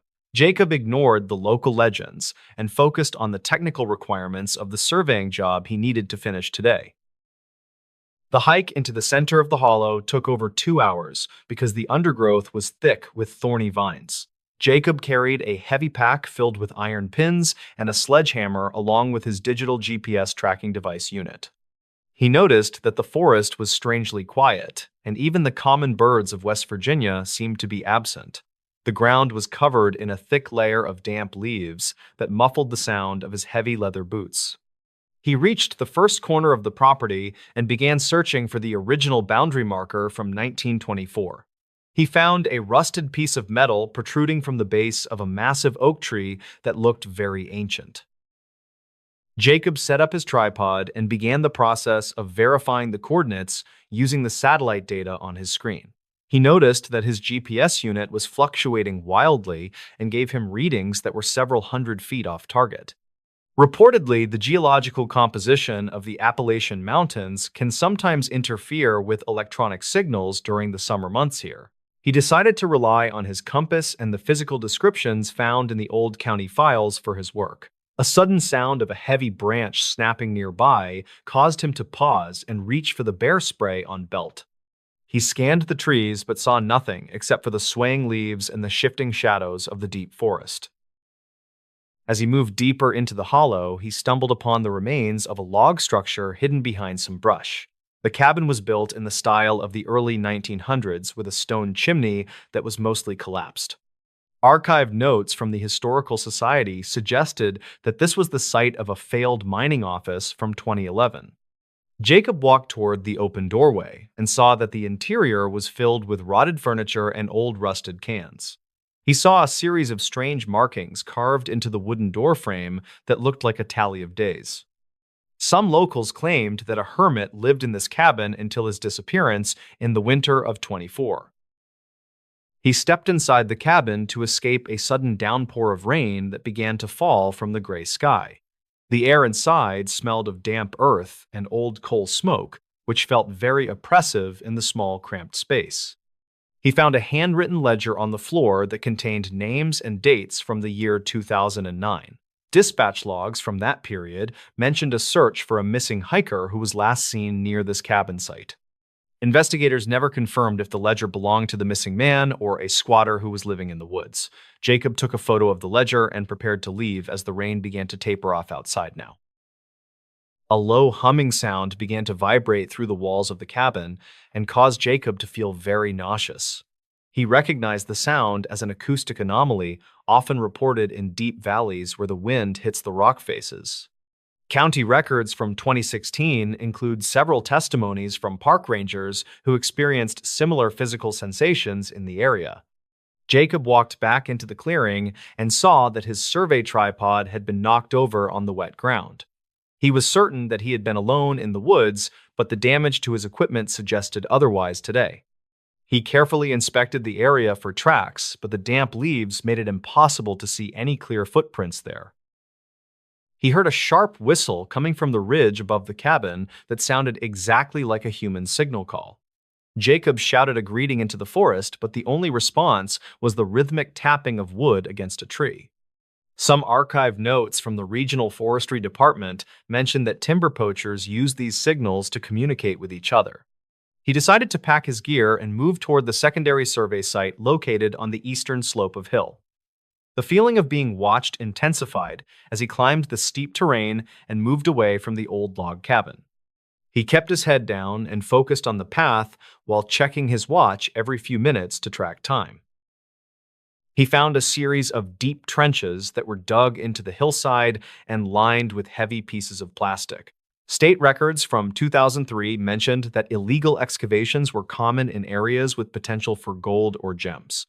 Jacob saw fresh cigarette butts near the edge of the trench, which indicated that someone was here very recently today. He realized that he might be encroaching on an active illegal mining operation that was not authorized by the state. Reportedly, these groups can be very protective of their sites and often use intimidation to keep strangers away from area. He began to back away from the trenches while trying to remain as quiet as possible in the thick brush. He saw a small pile of personal items near a tree that included a pair of child shoes and glasses.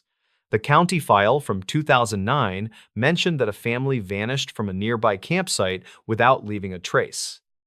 Investigators never confirmed if the items were connected to the missing family or if they were just discarded mountain trash. Jacob felt a surge of adrenaline as he realized the danger of his situation in this remote part of Hollow. He turned to walk back the way he came and saw a figure standing silently on the trail ahead of. The person was wearing a heavy, dark coat and a wide-brimmed hat that obscured their face from his view. Jacob stopped and raised his hands to show that he was not a threat to the person on the trail. He explained that he was a surveyor for the state and was only here to map the boundaries of property.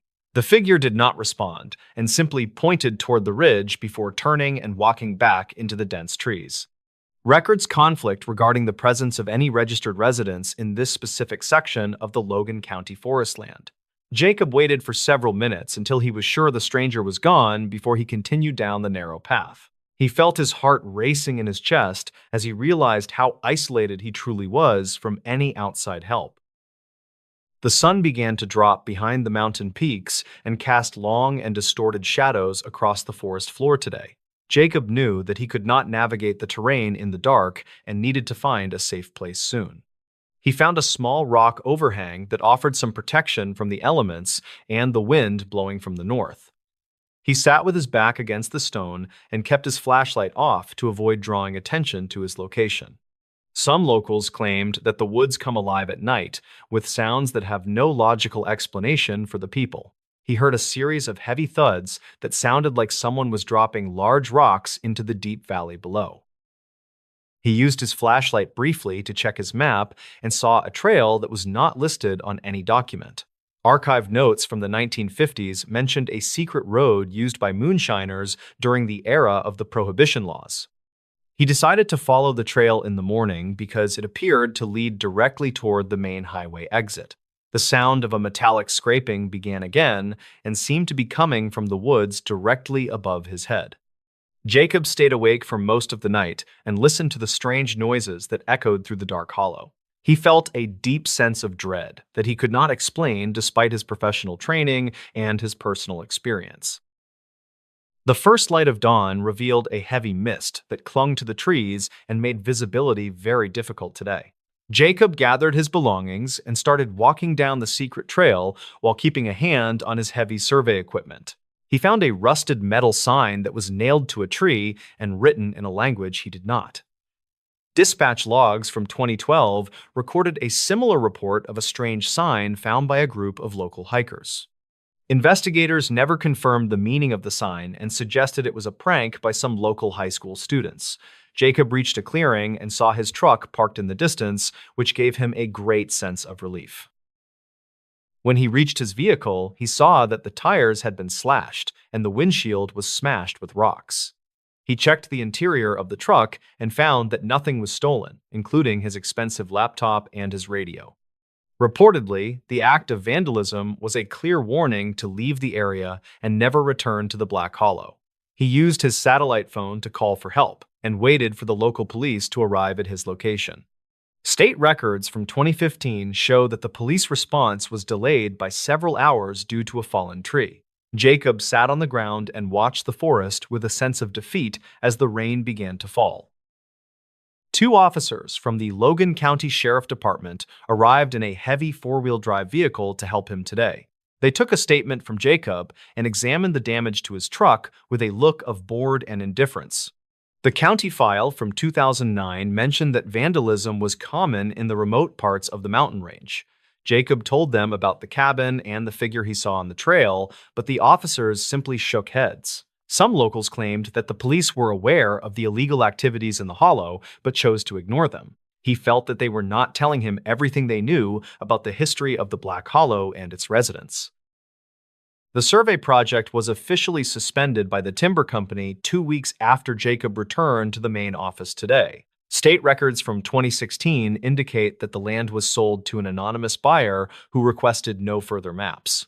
Jacob never received an explanation for the sudden change in plans, and he was assigned to a different project site. He still has the photos of the ledger and the strange markings he found on the door of the cabin. Investigators never confirmed any of his claims, and the case of the vanished family remains an open and cold file.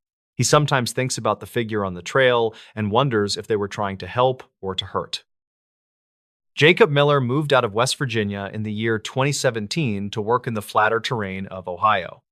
He avoids the woods and the mountains because the sound of breaking branches still makes him feel very uneasy now. Archived notes from the local newspaper mentioned that several more sightings of the figure occurred in 2018 and 19. Records conflict regarding the current status of the Black Hollow, but many people say it is a cursed place today. Jacob knows that the truth is likely much more mundane, but no less terrifying than any ghost or monster story. The Appalachian Mountains will continue to keep their secrets hidden in the deep hollows and the shadows of the forest. Before Jacob entered the woods, he stopped at a small gas station to buy some water and some trail snacks. The elderly woman behind the counter saw his survey maps and warned him to be careful near the old creek. She mentioned that her grandfather used to work in the mines until the day he saw something in the dark. Reportedly, the man never spoke another word for the rest of his life and died in the year 1960. Jacob dismissed her story as a local superstition designed to frighten outsiders who came to work on the mountain today. He now realizes that the warning was based on a very real and present danger that he did not understand. The survey pins were made of galvanized steel and were designed to last for at least 100 years in soil. Jacob recorded the serial numbers of each pin in his logbook to ensure that the data was accurate and verifiable. County records from 2012 showed that many pins from the original 1924 survey were missing or moved. Some archive notes suggested that the movement of the earth was responsible for the displacement of the boundary markers there. Jacob found it hard to believe that nature could move a heavy steel rod several feet without leaving any tracks. He suspected that someone was moving the markers to change the size of the property for their own personal gain. Dispatch logs from 2015 recorded a call from a woman who lived on the edge of the Logan County.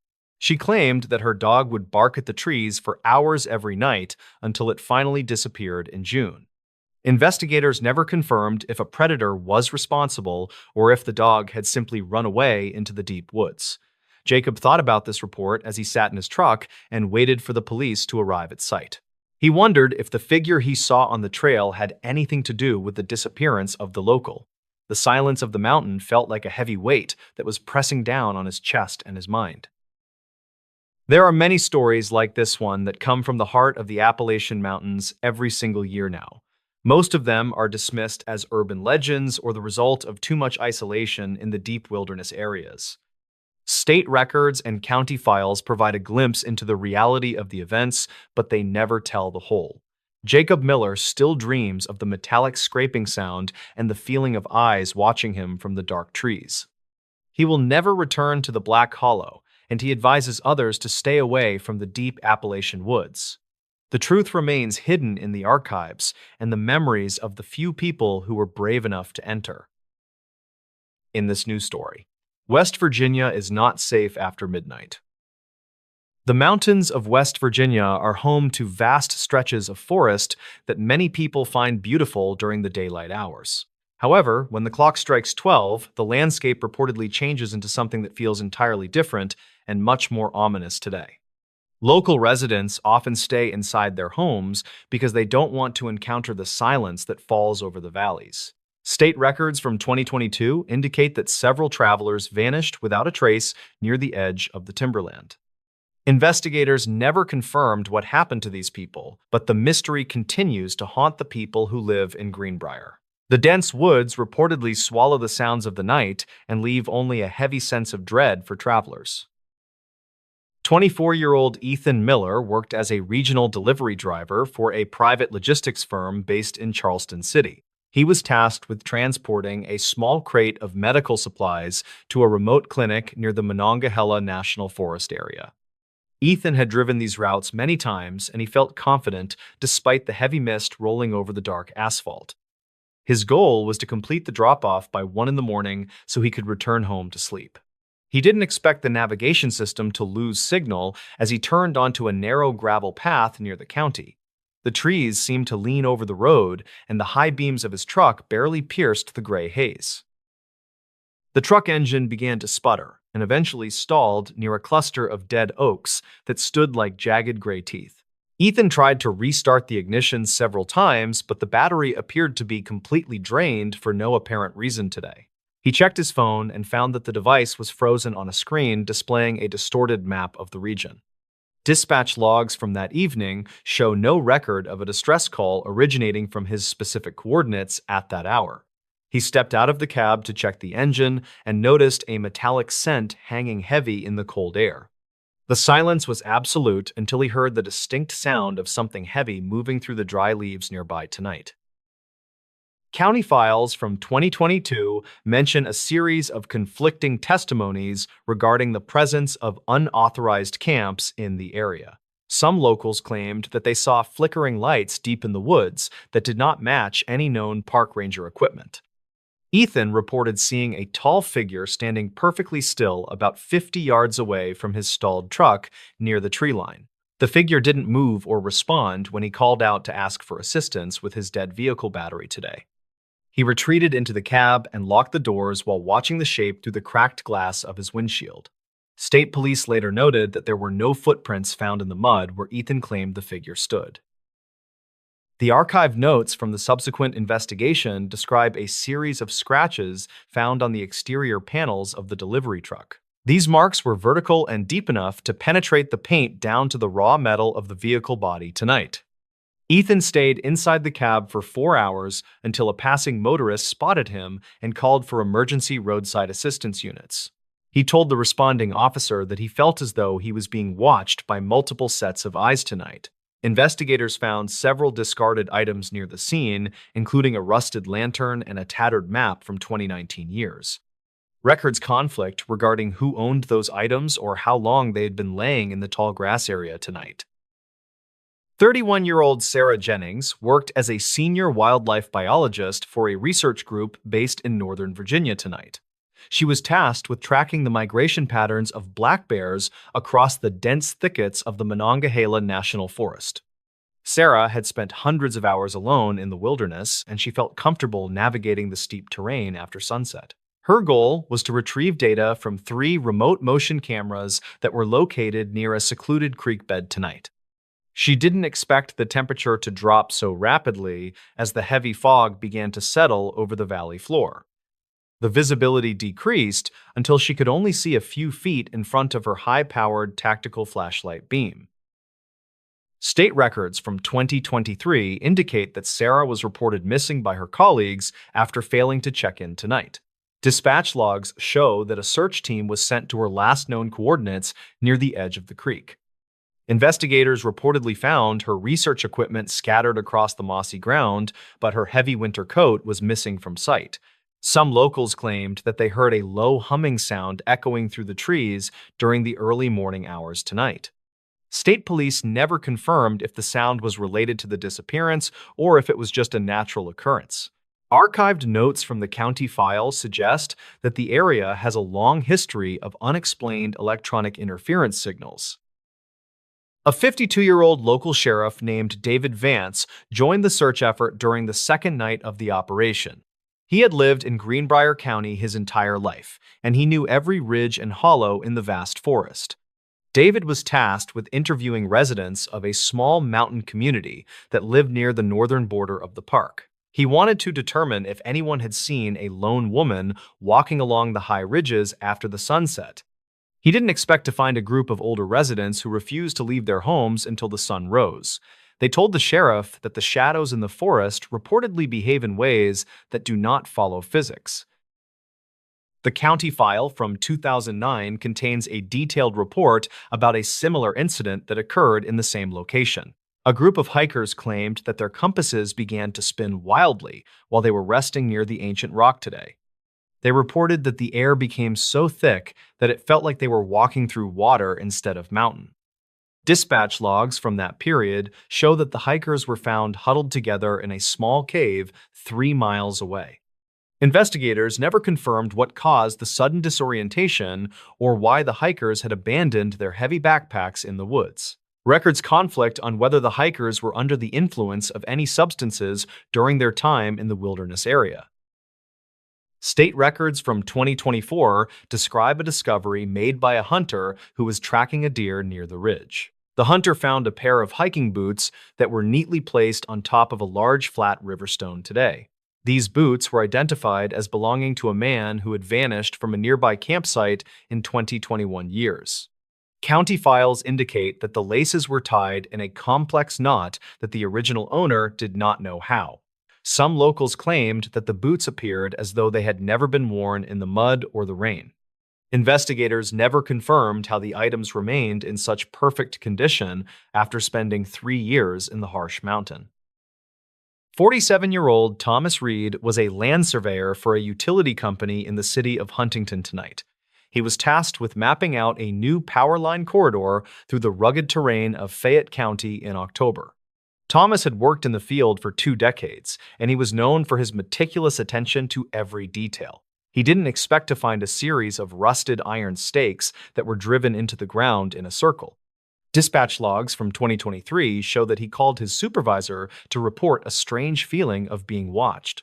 Investigators never confirmed if there were any other people working in that specific area of the woods during week. State records indicate that Thomas was found 3 days later, sitting quietly inside his locked company truck near the state road. His equipment was still set up in the clearing, but the lenses on his expensive transit level were completely shattered. County files from 2023 describe how his clothes were perfectly dry despite the heavy rain that fell today. Thomas reportedly told the responding deputies that he saw a group of figures standing at the edge of the light. Records conflict on whether any footprints were found around the truck or if the ground was left completely undisturbed tonight. The sheriff noted that Thomas was unable to explain why he had removed the battery from his handheld radio. 19-year-old Clara Bennett was a student at a small college who decided to take a solo camping trip tonight. She was tasked with completing a photography project about the natural beauty of the New River Gorge region in spring. Clara had grown up hiking these trails, and she felt confident about her ability to handle the remote wilderness alone. Her goal was to capture the sunrise over the cliffs, but she arrived at the overlook much earlier than planned. She didn't expect the thick blanket of fog to rise from the river and swallow the entire canyon tonight. Archive notes from 2024 mention that her camera was found sitting on a rock with shutter open. Search and rescue teams reportedly spent 5 weeks scouring the steep cliffs and the turbulent waters of the river tonight. Dispatch logs from late May indicate that a local fisherman found a tattered yellow backpack snagged on a submerged tree. The pack was identified as belonging to Clara, but most of the contents inside were missing or damaged by water. Investigators never confirmed if she had fallen from the overlook or if she had walked away of her own. Records conflict regarding a set of blurry images found on the digital memory card that survived the long exposure tonight.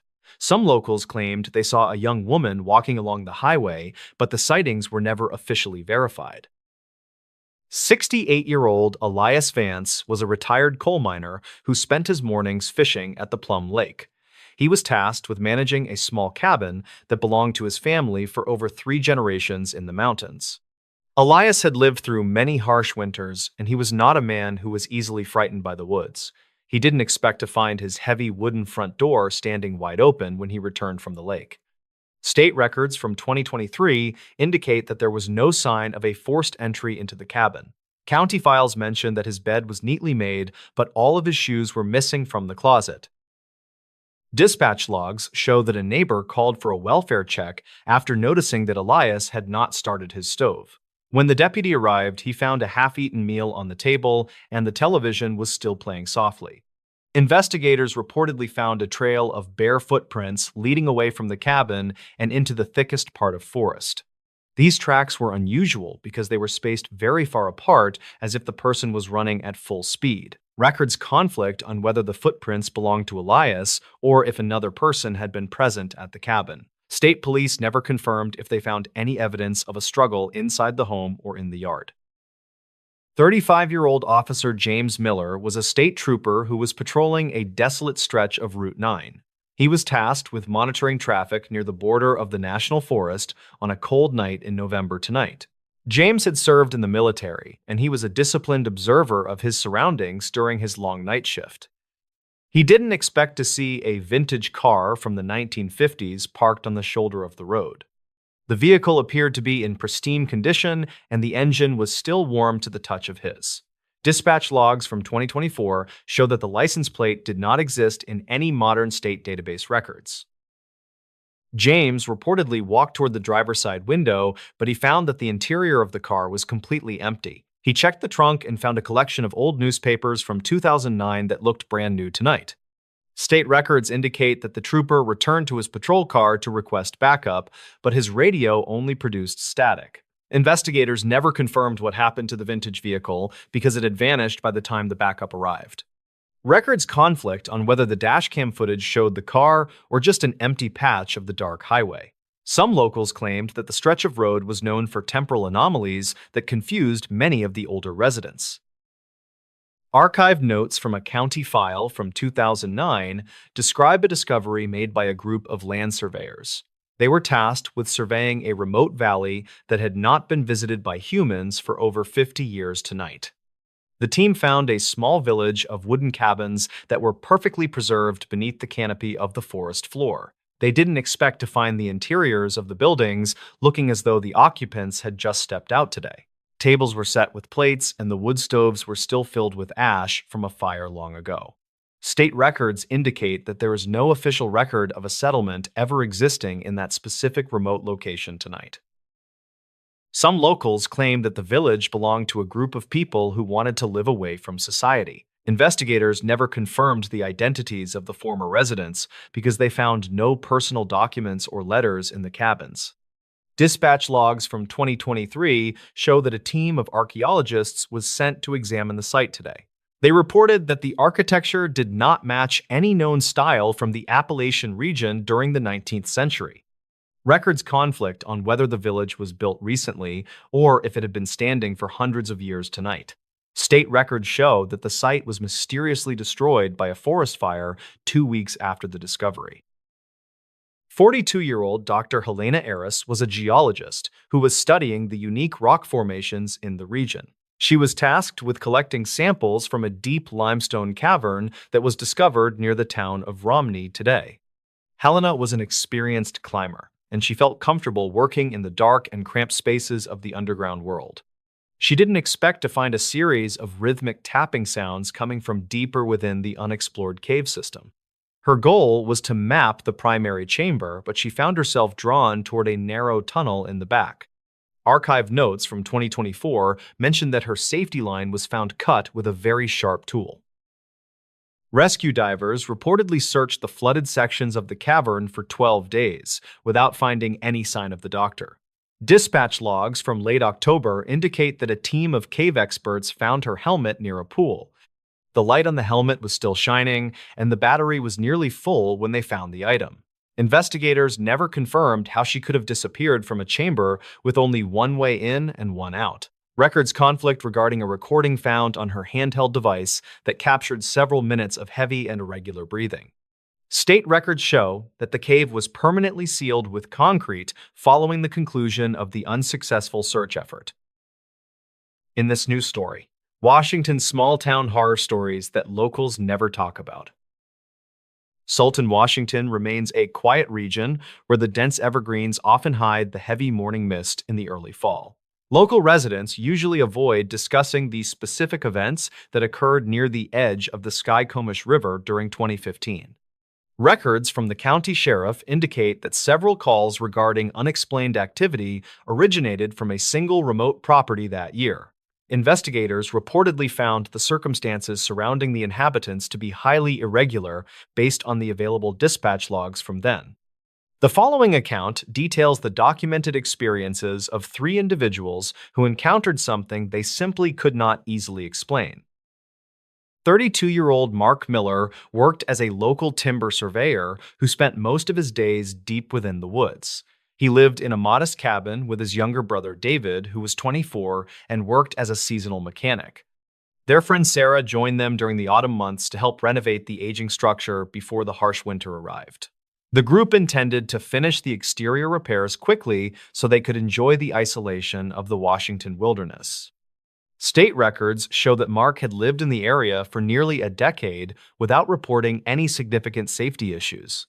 They did not realize that their presence on the property had been noted by someone or something in the brush. The dense forest surrounding the property was comprised of ancient cedar trees that effectively blocked out most of the natural sunlight. Archived notes from a previous land survey conducted in 2010 mentioned that the soil in this region was unusually soft. Mark discovered several sets of deep indentations in the earth that did not match any known wildlife species in the area. Some locals claimed that the property had a history of trespassing issues involving people who lived off the grid nearby. Investigators never confirmed the identity of these individuals because the dense terrain made tracking nearly impossible for the local authorities. The 3 friends began to feel a distinct sense of being watched from the dark shadows of the towering trees. Dispatch logs from late September 2015 indicate that Mark called the sheriff to report a series of loud metallic bangs. He stated that the noises seemed to originate from the corrugated metal roof of the tool shed behind the main cabin.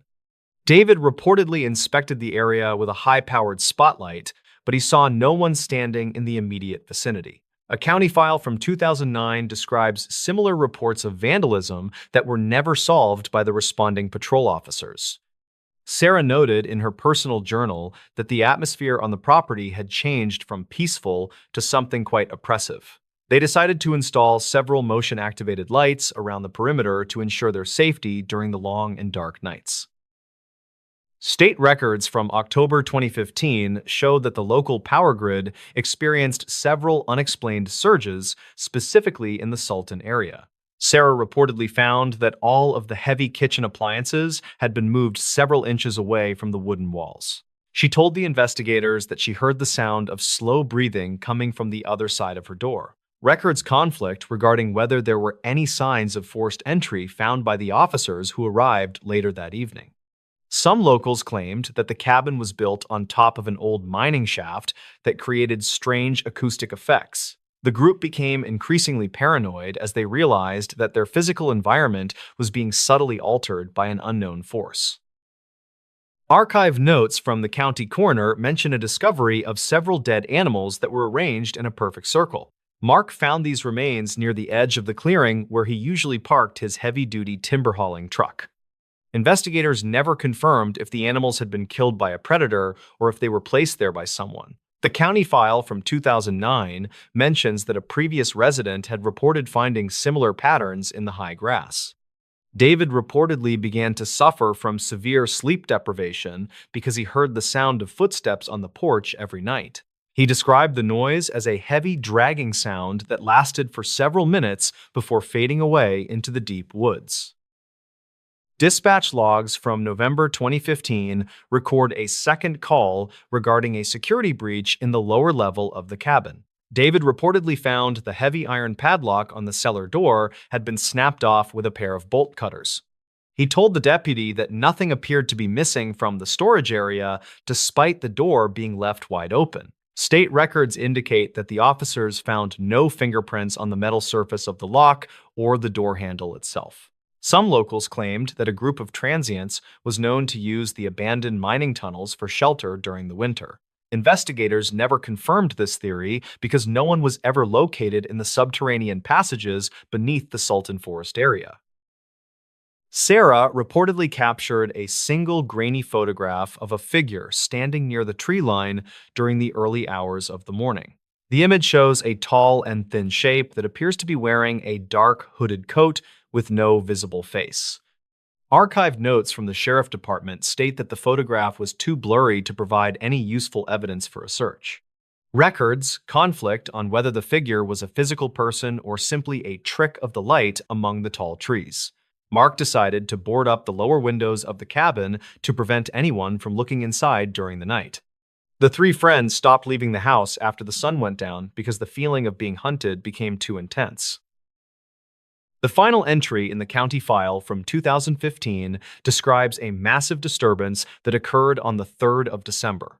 Dispatch logs indicate that a neighbor heard the sound of glass breaking, followed by several loud screams coming from the property. When the officers arrived, they found the front door standing open, and the interior of the cabin was in total disarray. State records show that a significant amount of blood was found on the kitchen floor, but no bodies were ever recovered. Investigators never confirmed the origin of the biological samples because the DNA profiles did not match any of the residents. Some locals claimed that they saw 3 people walking into the river, but these reports were never verified by the police. A massive search party was organized by the local community members who spent 3 weeks combing through the dense evergreen forest. Volunteers reportedly found a single piece of torn clothing that belonged to Sarah snagged on a thick branch near the river.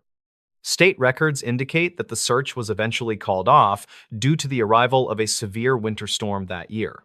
The investigators found several items of personal value scattered along a trail that led toward the highest peak in the region. Records conflict regarding whether the items were dropped in a hurry or if they were placed as markers for the police. No trace of Mark or David or Sarah was ever found despite the extensive efforts of the local search and rescue teams. The case remains unsolved in the archive notes of the Washington State Police as a mysterious disappearance with no clear motive. The property in Sultan was eventually sold to a private developer who demolished the cabin and cleared the surrounding forest area. County records from 2021 show that no further incidents have been reported on that specific piece of land since.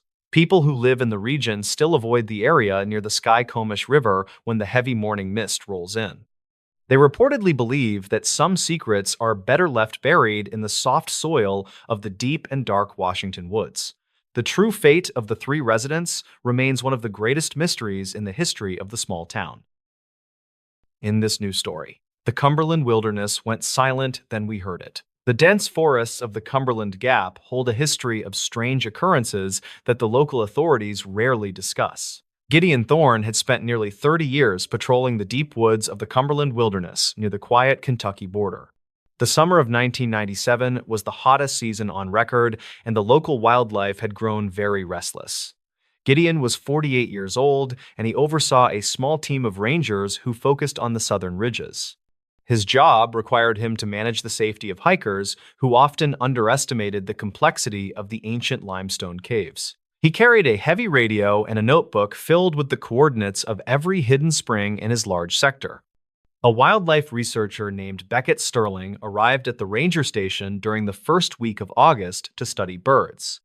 Beckett was 32 years old and he specialized in bioacoustics, which is the study of natural forest sounds. He told the ranger he wanted to record the rare owls that lived in a remote valley called Blackwood Hollow. Gideon checked his permits and reminded the young man that the hollow was known for its unusually thick morning fog. Beckett just smiled and he adjusted the straps on his large pack before heading toward the dark forest trail ahead. The ranger watched the researcher disappear into the tree line and he felt a familiar weight of concern in chest. The first 5 days of the expedition passed without any major issues, and the weather remained remarkably clear and sunny. Beckett sent a brief radio check-in every evening at exactly 6 o'clock to confirm his location and safety. On the night of August the 6th, the radio remained silent and Gideon could not reach the young man back. The ranger waited until the following morning before he organized a small search party to head into the Blackwood Hollow. They started their investigation at the last known coordinates that Beckett had provided during his final successful radio check-in. The searchers found the campsite tucked away in a grove of ancient hemlock trees that were covered in thick moss. The tent was still zipped shut, and all of the expensive recording equipment was sitting on a folding wooden table. Gideon noticed that the entire forest was eerily quiet, and not a single bird was singing in the morning light. There were no signs of a struggle, and the food supplies belonging to Beckett were still sealed in plastic bags. The search party expanded their perimeter, but they could not find any footprints or broken branches in the surrounding area. Gideon found a digital recorder that was still running, and he put on the headphones to listen to the print. The audio file started with the normal sounds of the forest, including the wind in the trees and distant owls. At exactly midnight on the recording, the woods went completely silent, as if someone had turned off a giant switch. The silence lasted for nearly 4 hours, and the only sound was the faint hum of the internal electronic components. Then a rhythmic tapping started to echo through the speakers, and it sounded like a person using a heavy hammer. Beckett could be heard whispering into his microphone about a large shadow that was moving through the trees near camp.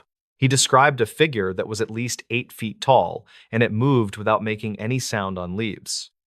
The researcher sounded terrified, and he said the creature was mimicking the sound of his own voice back to him. According to the recording, the being stood just outside the tent, and it repeated the exact words Beckett spoke. The final entry ended with a loud, metallic screech and the sound of something heavy being dragged across the ground. Gideon felt a chill go down his spine as he realized that the researcher was not alone in Hollow. The search party spent the next 3 days scouring every inch of the valley, but they found absolutely nothing new. Gideon decided to review the archived dispatch logs from the early 1970s to see if this happened before then. He discovered that 3 other researchers had vanished in Blackwood Hollow under the exact same circumstances during the summer months. Each case involved a period of total forest silence, followed by reports of strange voices echoing through the limestone caves. Gideon realized that the hollow acted like a natural echo chamber that could capture and repeat sounds for many years. He returned to the campsite one last time, and he began to tap on the nearby rock walls with shovel. He heard a human voice whisper his name from deep within the stones, and it sounded exactly like Beckett Sterling. The ranger followed the sound toward a narrow opening in the cliff face that was hidden behind a thick waterfall. He squeezed through the gap and he found himself in a large cavern that was filled with old recording gear. The equipment was decades old and it had been carefully organized by someone who knew exactly how it all worked. Gideon found a final journal entry from a missing ranger who had disappeared in 1974 near the hollow. The writing described a group of beings who lived in the caves and used sound to hunt their human prey. These creatures could perfectly mimic the voices of loved ones to lure people away from their safe and marked trails. Gideon realized that Beckett had been tricked into following a voice that sounded like a friend calling for help. He saw a pile of bones in the corner of the cave that belonged to many different people, and the ranger managed to escape the cavern just as the rhythmic tapping started to echo through the dark stone walls. He ordered the entire Blackwood Hollow to be sealed off from the public, and he declared it a danger. The official report stated that Beckett Sterling had likely fallen into an unmarked sinkhole during a sudden and violent storm. Gideon knew the truth was much more unsettling because the mountain was still holding the voices of the lost hikers. He retired from the service a year later and he moved to a quiet town where the ground was. The town of Blackwood tried to move on from the disappearance, but the residents never quite felt safe near the people started locking their doors at night and they told their children to never repeat what they heard in woods. Gideon Thorne spent his remaining years studying the science of acoustics, and he tried to understand the mountain and its. He kept a copy of the final recording, and he often listened to the way the voice shifted and changed. Some people say that the observers are still out there, and they are still waiting for the next curious hiker. The legends of the Cumberland wilderness continue to grow, and more people report hearing voices in the high mountain air. Every August, the rangers notice an increase in the reports of rhythmic tapping coming from the deep limestone caves. They stay on the lower trails, and they never go into the hollow after the sun has set at. The case remains open in the dusty files of the sheriff office, but no new evidence has been found. The forest remains thick, and the secrets of the Cumberland Gap are buried deep within the cold gray stone. Gideon often wondered if Beckett was still in the cave, and if he was still calling out for someone. He knew that some mysteries are better left alone in the dark corners of the world where the wind. The investigation into the recording gear revealed that the machines had been modified with parts that were not commercially available. This discovery suggested that the beings in the caves possessed a high level of technical knowledge about sound and physics. Gideon realized that the creatures were not just animals, but were a highly evolved species that lived in the dark. He spent his final days writing a book about the experience, but he never shared the most terrifying details with. He died in 2024, and he left his collection of audio tapes to the local Historical Society archives. The researchers who studied the tapes found that the voices in the background were actually speaking a very old language. It appeared that the beings had been living in the Cumberland Gap for thousands of years before the settlers arrived. This realization changed the way the community viewed the mountains and the legends that had been told for generations. The mystery of the Cumberland silence remains unsolved, and the files are still locked in the ranger station basement. The town of Blackwood remains a quiet place, but the residents always listen closely when the woods go silent suddenly. They know that the mountain has a memory, and it never forgets a sound that it has heard before. Silas Thorne occasionally visits the old trailhead, and he leaves a small offering of electronics or metal on the rocks. He says it is a way to acknowledge the power of the mountain and its silent and ancient watchers. Some people laugh at him, but others bring their own gifts to the edge of the dark and thick forest. The hollow seems to accept these items, and the number of disappearances has decreased significantly over the last few years. Beckett Sterling is remembered as a brilliant researcher who pushed the boundaries of what we know about the natural. His family still visits the park every year, but they never go near the valley where he was lost.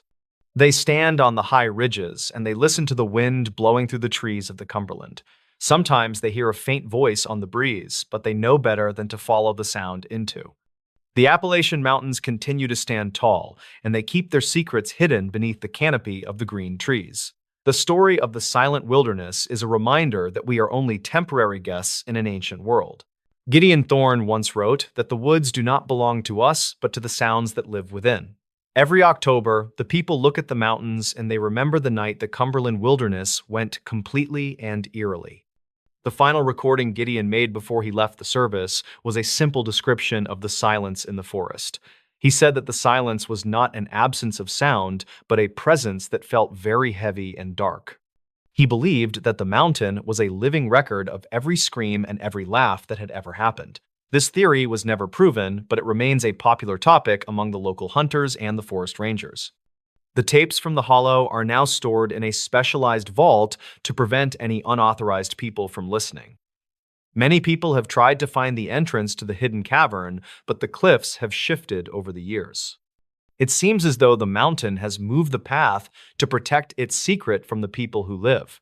Silas Thorne says that some things are not meant to be mapped or understood by those who do not belong. He still patrols the lower trails, but he never goes above the ridgeline after the sun has set. He knows that the observers are still there, and they are still waiting for the next voice too. The legend of the Cumberland silence is a chilling reminder of the power of the strange and the dark. The mountain remains a silent witness to the history of the land and the people who have passed through. Every year, the fog rolls into the hollow, and the woods go quiet once again for a long time. in this new story. Quiet California urban legends that people still whisper about at night. In 2022, state records from a coastal county in California detailed a series of strange occurrences involving hikers. Local authorities reportedly investigated multiple claims of unidentified figures moving through the dense fog during the early morning hours near Big Sur. These archived notes suggest that several individuals vanished without a trace while walking along the well-marked trails of the region. Investigators never confirmed any foul play, yet some locals claim that certain sections of the forest should remain completely avoided. The official dispatch logs indicate that search parties found only abandoned equipment left behind by the missing people during late autumn. Mark was a 34-year-old park ranger who worked specifically within the rugged terrain of the Central Coast. His daily job required him to monitor wildlife patterns and maintain the safety of the various trails used by seasonal tourists. He arrived at the remote observation station with the goal of documenting local coyote populations for a state-funded study. Records conflict regarding his exact location during the final hours of his shift before he failed to check in officially. The county file from 2009 mentions that no distress signal was ever received from his standard-issue radio equipment. Mark reportedly left his official vehicle parked at the trailhead with the engine still running and the driver door open. The search team discovered a set of footprints that appeared to lead directly into a solid wall of thick brush. Archived notes from the investigation describe how the tracks stopped abruptly, as if the person had simply vanished into thin air. State records indicate that the soil around the tracks showed no signs of a struggle or any other human presence. Investigators never confirmed if the footprints belonged to Mark or if another person had been walking in that specific area. The county file from 2009 remains one of the most puzzling cases for the local sheriff department to solve. Some locals claimed that they heard a metallic tapping sound coming from the canyon for several nights after he disappeared. Sarah was a 28-year-old freelance photographer who traveled to the area to capture the unique natural light. She spent most of her time near the cliff edges where the Pacific Ocean meets the rocky shoreline of Northern California. Her purpose for being in the location was to complete a series of images for a prestigious travel magazine project. Sarah reportedly told her friends that she felt a strange sensation of being watched while she was taking her photographs. State records show that her last social media post was a photo of the ocean taken at 4 in the afternoon. The image appears to show a dark shape standing just behind a cluster of trees on the edge of the cliff.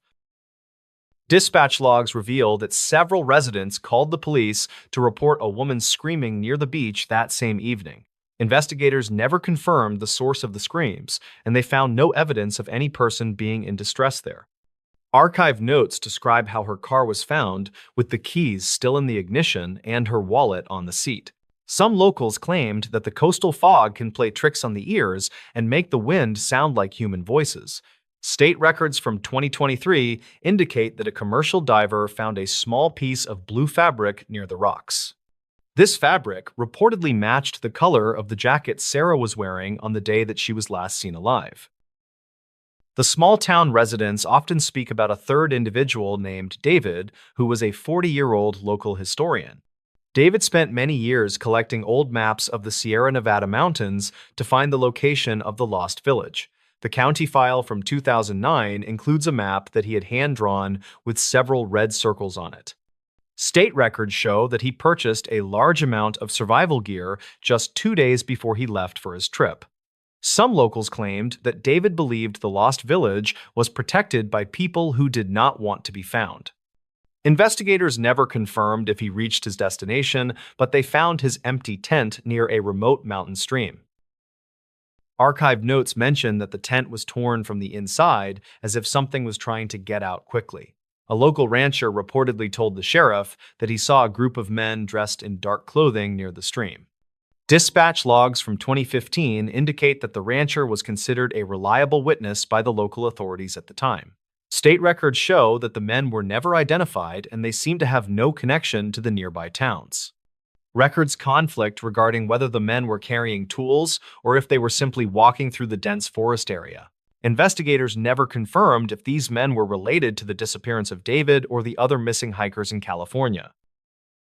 The county file from 2009 mentions that several other historians had disappeared in the same region over decades. Some locals claimed that there are secret tunnels under the mountains that date back to the time of the gold rush. State records indicate that no such tunnels have ever been officially discovered by geologists or by any modern survey teams. Archived notes from 2012 describe a series of low-frequency vibrations that were recorded by seismic sensors in the area. Investigators never confirmed the cause of these vibrations, but they noted that the local wildlife became very agitated and loud. Records conflict on whether these events are linked to the urban legends that continue to haunt the rural coastal towns. Another report in the dispatch logs from 2019 describes a driver who claimed to see a transparent figure on Highway 1. The driver was a 50-year-old long-haul trucker who had been working the California routes for 20 years. He reportedly saw a person standing in the middle of the road during a heavy rainstorm near the Big Sur Bridge. State records show that he slammed on his brakes, but there was no impact and no body was ever found. Investigators never confirmed if the trucker was suffering from fatigue or if he truly saw something on the lonely road. Archived notes from the Highway Patrol mention that 3 other drivers reported the same figure during that specific weekend. Some locals claimed that the figure is a woman who vanished from a nearby resort during the summer of 1990. Records conflict regarding her name, but the county file from 2009 contains a missing person report from that era. State records indicate that she was a 42-year-old tourist from Oregon who was visiting the coast alone. Dispatch logs from 1990 show that her hotel room was left exactly as if she intended to return shortly.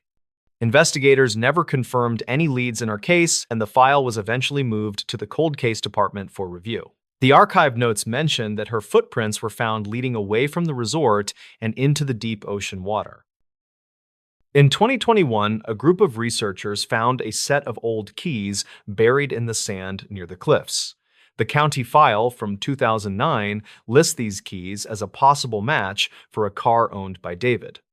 State records show that the keys were heavily corroded, but they still functioned when they were tested on a similar lock. Some locals claimed that finding the keys was a sign that the missing people are still present in the area. Investigators never confirmed this theory, and the keys were placed into an evidence locker for further study by forensic teams. Archived notes from the lab report indicate that there was no usable DNA found on the surface of the metal. Dispatch logs from the winter of 2024 mention a series of strange phone calls to the local police station. The callers reportedly heard nothing but heavy breathing and the sound of waves crashing against the rocks on the line. State records show that these calls were traced back to a phone booth that had been disconnected for 15 years. Investigators never confirmed how a disconnected phone could make outgoing calls to the emergency dispatch center during the middle of the night. Records conflict on whether this was a technical glitch in the aging phone system or a series of deliberate pranks. Some locals claimed that the calls always happen on the anniversary of the major disappearances in the coastal region. Archive notes from a retired sheriff detail his personal belief that the geography of California hides many secrets from the public. He reportedly spent his retirement years cataloging the various urban legends and mapping them against the official state records of incidents. The county file from 2009 contains a letter he wrote to the governor regarding the high number of cases. State records show that the governor never responded to the letter, and the sheriff passed away in 2021.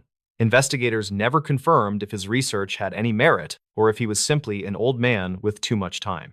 Some locals claimed that his private journals were taken by men in dark suits after his funeral ended. Records conflict regarding the contents of those journals, but some believe they contained the truth about the missing people of California. Archive notes from a local librarian suggest that the sheriff had found a pattern in the dates of the disappearances. State records show that most of the events occur during the transition between the spring and the summer seasons each year. Dispatch logs from 2025 indicate that 2 more hikers have gone missing near the same coastal trail system. Investigators never confirmed if these new cases are related to the historical legends that have been told for many years. Some locals claimed that the forest is slowly expanding and reclaiming the land that was once occupied by the settlers. The county file from 2009 remains a primary source of information for those who seek to understand these events. State records will continue to document the facts, while the urban legends will continue to grow in the quiet coastal towns. Archived notes from the investigation suggest that the truth may never be fully known by the authorities or the public. Investigators never confirmed any supernatural activity, but the data they collected remains difficult to explain using only modern scientific methods. Records conflict on the final count of people who have vanished into the fog of the Northern California coastline. Some locals claimed that if you listen closely to the wind, you can still hear the voices of the missing. In this news story, true ghost stories people still whisper about at night. Every year, thousands of people report encounters with entities that seem to defy the standard laws of our physical world. These stories often begin in the quiet corners of the American landscape where the shadows stretch longer than they should. Archived notes from local libraries contain thousands of testimonies that suggest the presence of something hidden within the deep woods. Investigators never confirmed the source of these events, but the consistency of the details suggests a very real common thread. Dispatch logs from small towns across the country frequently record calls from citizens who don't know who else to contact. Some locals claimed that the silence of the forest is a warning that something has arrived from a different place. In the year 1897, a 23-year-old woman named Elva Zona Heister lived in Greenbrier County, West Virginia. She was a young bride who had recently married a local blacksmith and hoped to start a quiet family life. State records from that era indicate that Elva died suddenly and was buried before a proper medical examination could be.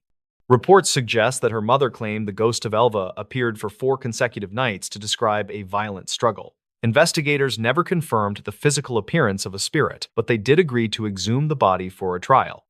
Archived notes from the subsequent court case show that the husband was convicted of murder based on this testimony. A 35-year-old teacher named Sarah moved into an old house in Villisca, Iowa during the year 2020. She was interested in the history of the town and planned to write a book about the local architecture. Sarah reportedly heard the sound of children laughing in the hallways, even though she lived alone in the large wooden tent. Dispatch logs show that she called the police several times to report intruders that the officers could never find. State records indicate that the house was the site of a tragic event in the year 1912 involving 8. Investigators never confirmed the presence of any lingering energy, but Sarah decided to move out after only 3 short. In the year 1974, a 23-year-old man named Ronald lived in a house in Amityville, New York. He was working a regular job and spent most of his free time with his large family in the State records show that a terrible crime occurred in the house that left the community in a state of trauma. A new family moved into the residence in the year 1975 and reportedly experienced several weeks of terror. They claimed that the walls would secrete a dark substance and that the air would turn cold without any. Investigators never confirmed the validity of these claims, and some locals suggested the story was fabricated for financial gain. A 44-year-old security guard named James worked at the Waverly Hills Sanatorium in the year 2008. He was responsible for patrolling the massive brick building to prevent vandals from entering the property during the late. James reportedly saw a woman with bleeding wrists running through the darkness of the 4th floor of the old. County files from that region contain hundreds of reports regarding the sightings of shadow figures and strange lights in. Investigators never confirmed the identity of the woman, but archived notes mention that thousands of patients died in the woman. James resigned from his position because he couldn't handle the feeling of being followed by things he couldn't see. In the year 1966, a 25-year-old mechanic named Roger was driving near Point Pleasant, West Virginia. He was traveling with his wife and another couple when they saw a large figure with glowing red eyes. Roger reportedly accelerated his car to 100 miles per hour, but the creature kept pace with the moving. Dispatch logs from the local station record that dozens of people saw the same winged man over 13 months. State records show that a bridge collapsed in the year 1967 and the sighting stopped immediately after. Investigators never confirmed if the creature was a warning or a strange animal that had migrated from the north. A 50-year-old historian named Michael visited the Myrtles plantation in Louisiana during the year 2022. He wanted to document the stories of the 10 murders that reportedly took place on the grounds of the. Michael reportedly saw the reflection of a girl wearing a green turban in the large mirror in the main. State records do not support the claim of 10 murders, but they do confirm that several people died of. Archive notes from the plantation describe a slave named Chloe who was reportedly responsible for a poisoning in the. Investigators never confirmed the presence of a ghost, but visitors continue to report feelings of being pushed by invisible. In the year 1945, a 74-year-old man named Mitty disappeared while walking in Vermont. He was a veteran woodsman who knew the trails of the Bennington Triangle better than anyone else in the. Investigators never confirmed what happened to Mitty because they found no tracks or signs of a struggle in the problem cell face. Some locals claimed that the mountain possessed areas where people could simply vanish without leaving a single trace behind. Archived notes from the state police reveal that 4 other individuals went missing in that same area over 5. Records conflict regarding the weather conditions on the day he disappeared, but the search parties found absolutely nothing at. A 29-year-old nurse named Emily worked the night shift at the Trans-Allegheny Lunatic Asylum in 2011. She was tasked with checking the rooms in the Civil War-era building to ensure that the tourists stayed. Emily reportedly heard the sound of heavy metal doors slamming shut even though the wing was empty and completely. County files from that year contain several reports of visitors seeing a young girl named Lily in the dark. State records show that the asylum was overcrowded and that many patients suffered from extreme neglect and various other. Investigators never confirmed the existence of spirits, but Emily claimed she saw a figure standing in a locked cell. In the year 1977, a 17-year-old student named Bill was driving through Dover, Massachusetts late. He was with a group of friends and they were looking for a place to park and talk. Bill reportedly saw a small creature with a large head and long fingers sitting on a stone wall. County files from that week contain 2 other independent reports of the same entity from witnesses who didn't. The creature reportedly had orange glowing eyes and skin that looked like sandpaper, according to the archive notes from. Investigators never confirmed the biological nature of the entity, but the witnesses have never changed their stories since then.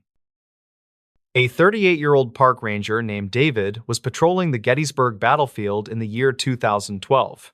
He was checking the area known as the Devil's Den to ensure that no one was camping after the. David reportedly saw a group of men dressed in gray uniforms walking through the morning fog without making any. Dispatch logs show that many visitors have reported hearing the sounds of cannons and muskets firing in the empty. State records indicate that thousands of soldiers died on that specific patch of land in the year 1860. Investigators never confirmed the presence of residual energy, but David felt the temperature drop by 20 degrees in seconds. In the year 1982, a 35-year-old rancher named Samuel was checking his cattle in Texas. He was concerned about the health of his herd because several animals had been acting nervous during the late. Samuel reportedly saw a series of glowing spheres that danced across the desert floor without making a single sound. State records from the area show that these lights have been documented by travelers since the year 1880. Some locals claimed that the lights were the campfires of ancient spirits, but investigators never confirmed a solid physical. Records conflict on whether the lights are a geological phenomenon or a trick of the dry air in. A 26-year-old journalist named Michael was investigating the Beast of Bray Road in the year 2020. He was interviewing the older residents of Elkhorn, Wisconsin, to see if the sightings had continued into the modern. Michael reportedly found a county file from 2009 that detailed a recent encounter near the old cemetery. The report described a large creature that looked like a wolf but walked on its hind legs like a. State records from that year show that a local farmer lost several sheep to a predator that moved. Investigators never confirmed if the predator was a standard animal or something that the locals still whisper about now. In the year 1913, a 38-year-old night watchman named James was guarding a coal mine. He was responsible for the safety of the equipment and the security of the main entrance to the. James reportedly saw a large winged beast that emitted a strong odor of sulfur and possessed a glowing. Dispatch logs from the local sheriff department show that several prominent citizens also witnessed the creature during that week. The creature reportedly moved with a hopping motion and retreated into the abandoned mine whenever the townspeople tried to. State records show that the mine was eventually sealed with heavy concrete, but the stories of the creature persist. A 22-year-old woman named Kathleen was walking near the woods in Flatwoods, West Virginia in 1950. She was with her two sons and a neighbor, and they were looking for a meteor that fell. Kathleen reportedly saw a 10-foot-tall entity with a red face and a green body standing inside. Dispatch logs from that night record that the group arrived at the sheriff's office in a state of. State records show that a search was conducted, but the investigators only found a strange smell and flattened. Some locals claimed it was a bear, but the witnesses insisted the creature was wearing a dark and metallic. In the year 1955, a 40-year-old farmer named Elmer was at his home inn. He was hosting a dinner for his family when they noticed a strange silver glow coming from the fields. Elmer reportedly saw several small gray figures with large ears and glowing eyes approaching the porch of his. Dispatch logs indicate that the family engaged in a long standoff with the creatures using their own personal hunting. Investigators never confirmed the presence of any intruders, but they did find several bullet holes in the walls. Records conflict on whether the creatures were real or if the family had experienced a collective hallucination that night. A 31-year-old librarian named Jennifer visited the Lemp Mansion in St. Louis during the year 2013.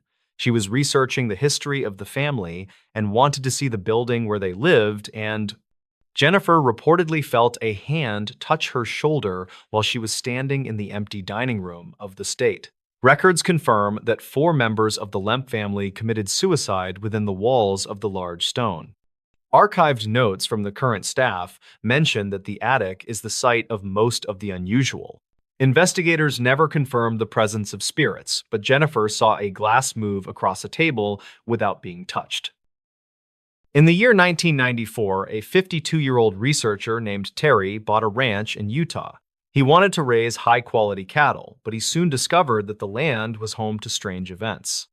Terry reportedly saw large metallic objects in the sky and creatures that would disappear when he tried to approach. County files from that period contain hundreds of pages of testimony from neighbors who witnessed the same unusual activities. Investigators never confirmed the source of the activity, but a private organization eventually purchased the ranch for scientific work. Records conflict on whether the events were caused by secret military testing or something that defies a logical explanation.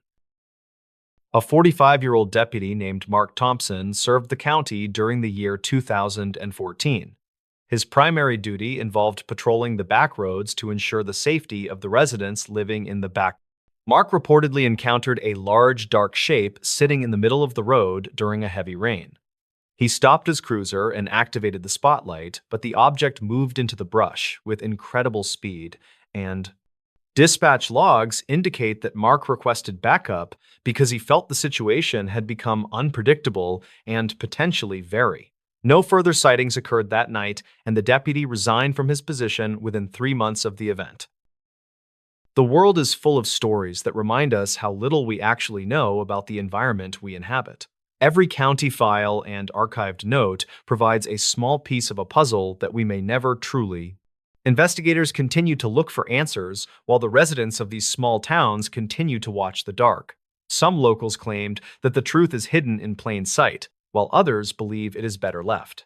Dispatch logs will continue to record the calls, and the state records will continue to gather the reports. We may never know what is out there, but we will certainly continue to whisper about these ghosts.